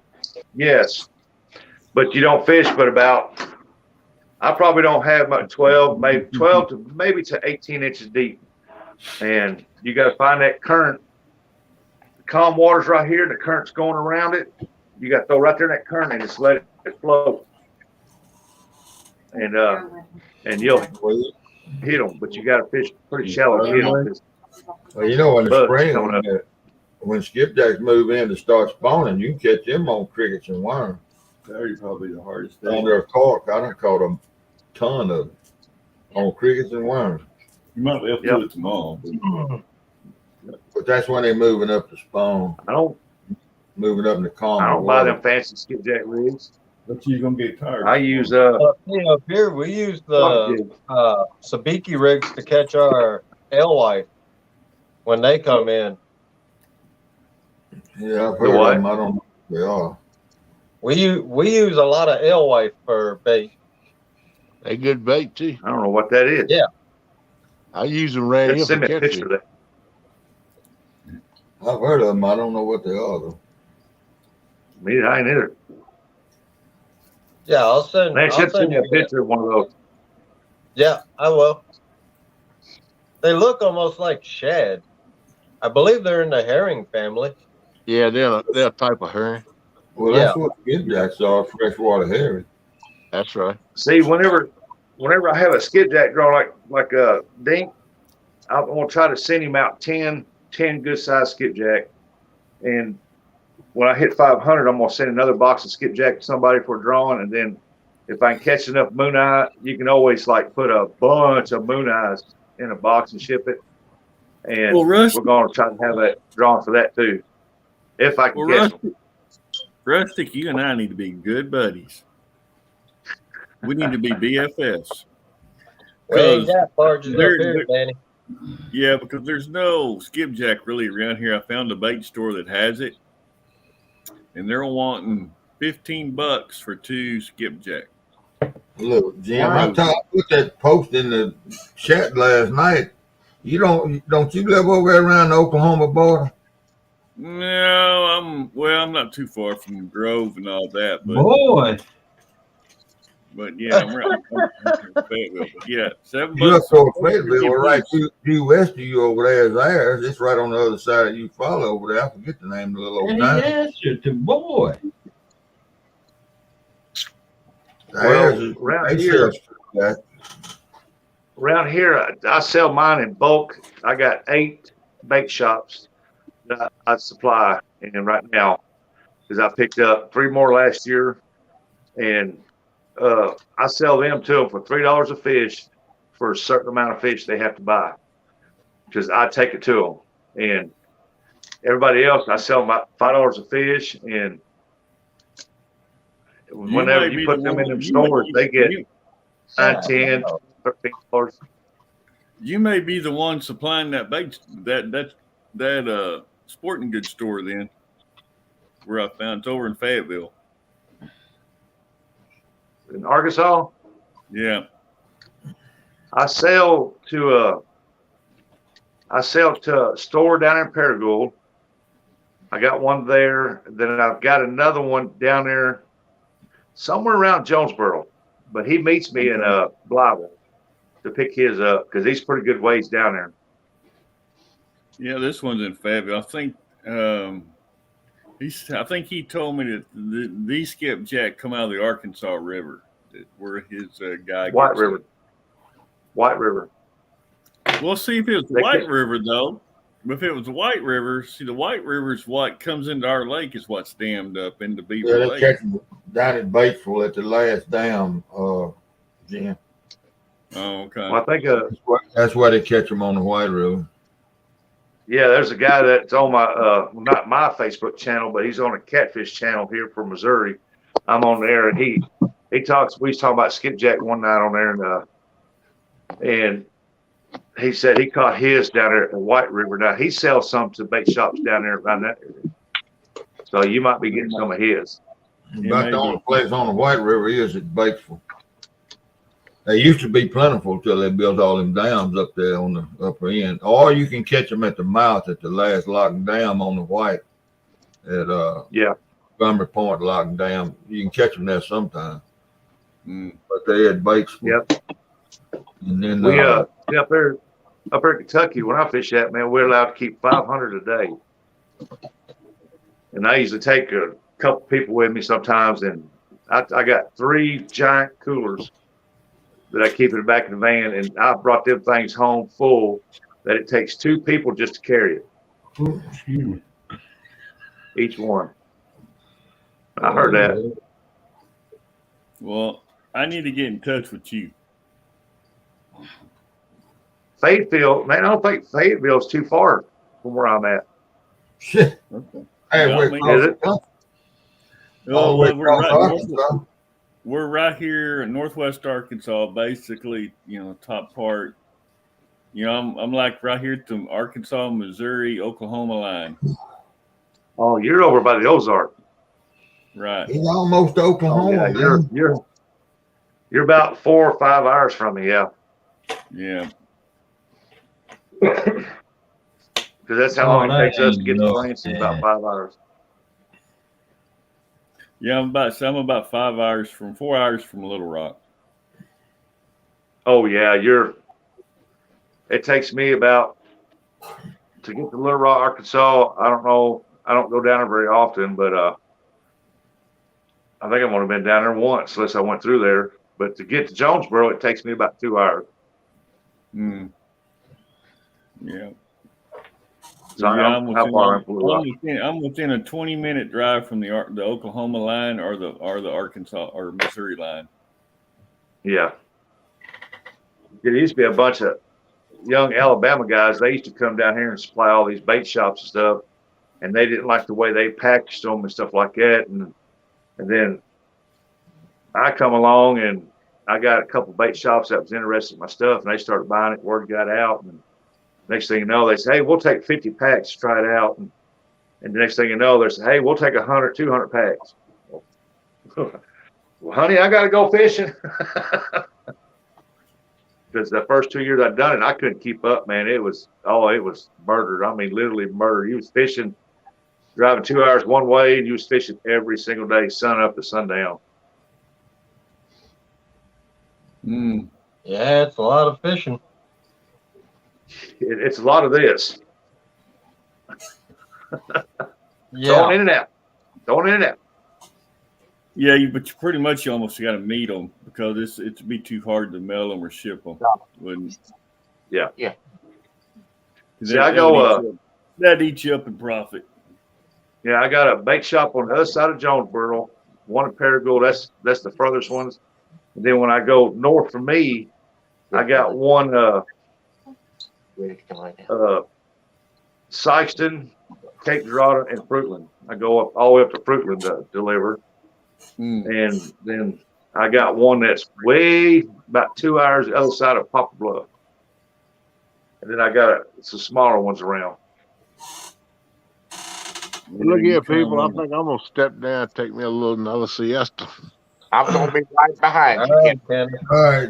That's coming up, brother. Yeah, man. No problem. Yeah, Sorry, I'm late getting up here. I'm going to bed too. All right. All right, Troy. No, you're going to sleep. You already. Good Troy. Thank y'all. All right. Good night, Ken. All right. And See good y'all night, Troy. later, man. See you, Take Troy. it easy. Get y'all some rest. Yep. But if you ever go up to Kentucky and you latch on to one of them big skipjacks they got up there, they got some big ones up there now, and man, you're gonna fall in love with that. You're gonna make sure there at that time. Because my skipjack seems to run from. I'm happy with it. Yep. My skipjack runs from the middle of March all the way up until, well, this year it's been all year long for some reason, but it usually ends towards the end of July.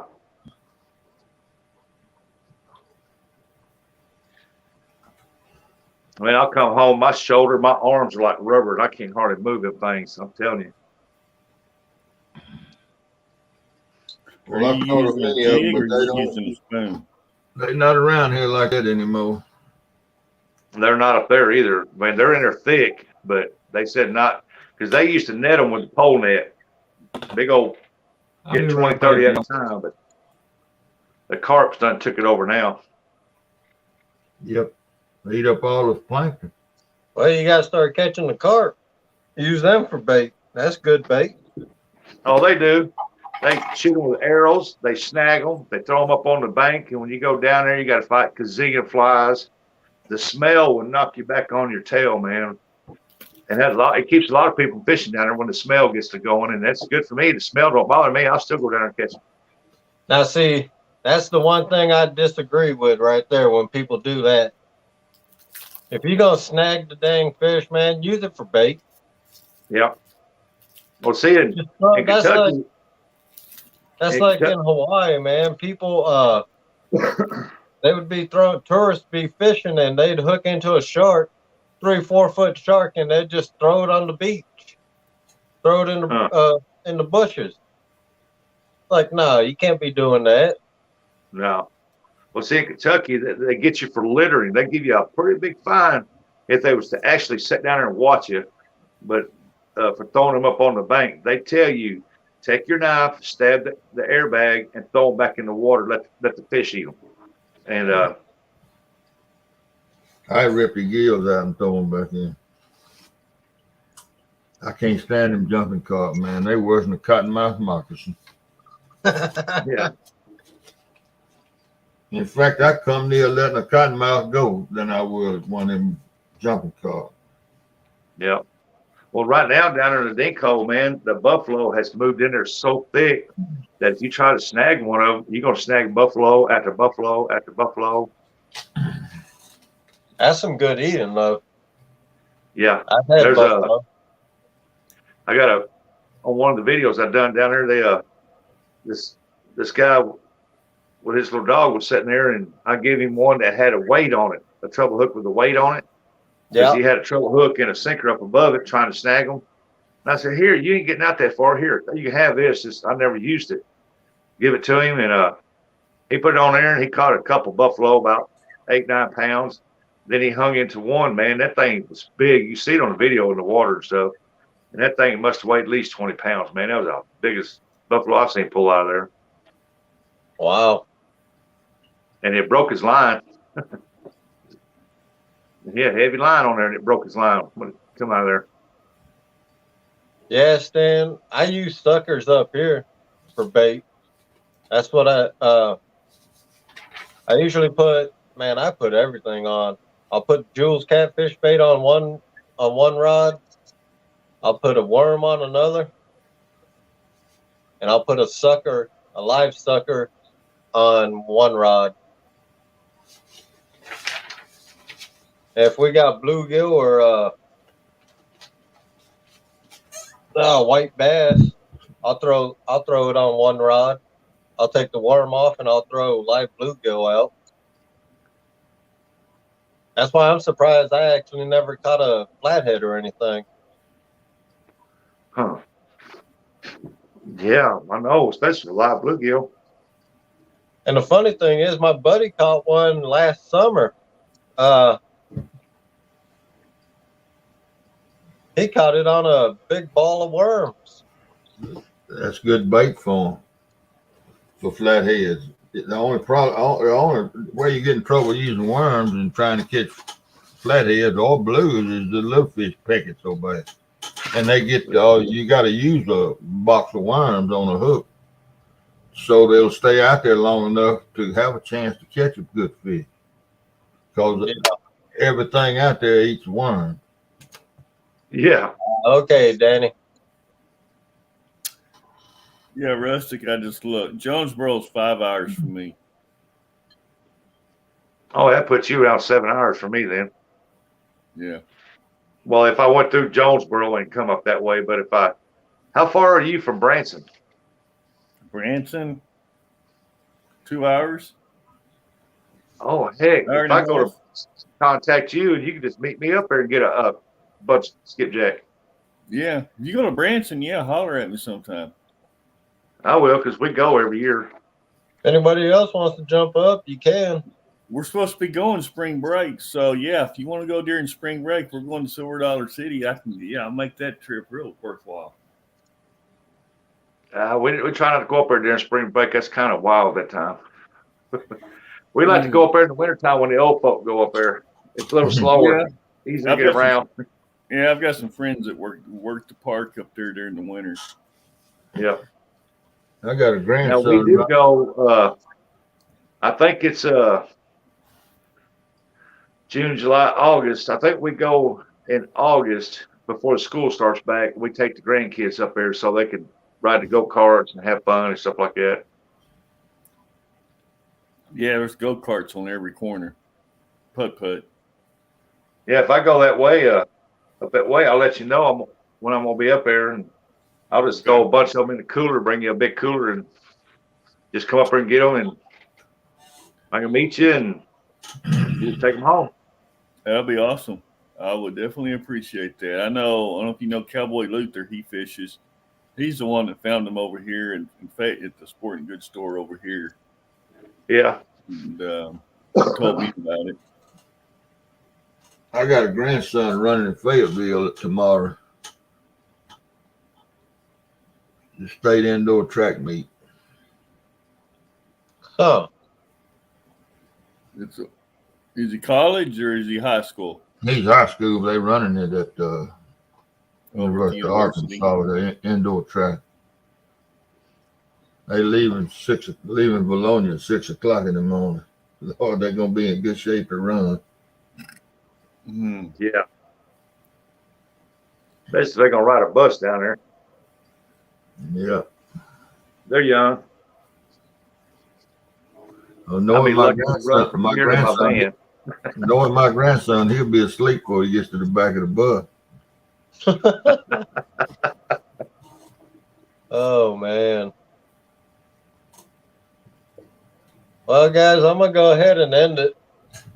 I'm going to get me some rest, man. I ain't been really, like I said, I probably got an hour and a half of sleep since yesterday morning. And you're still doing better than I am. You see this coffee cup? Thank you, That's about half of the pot I drank. See y'all later. Appreciate it. All right, Blue. Just you can email me at rusticoutdoors@gmail.com. Okay, doing it now.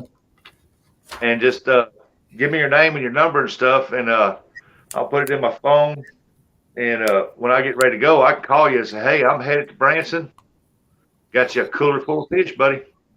All right, I'm sending you an email right now. Okay. All right, bye. Bye. Lance, thanks for letting me come up, buddy. Yeah, no problem, man. Hog leg, in case you fell asleep or not, you got your mic turned off. I'll see you in the morning.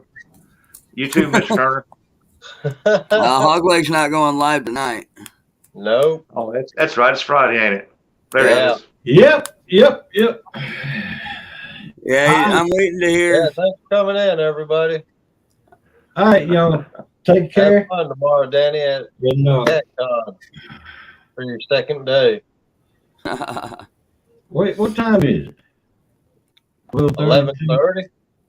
Be 12:30 your time. Okay. All right. Never know. All right. Have a good night, guys. All right. Good All night. right, guys.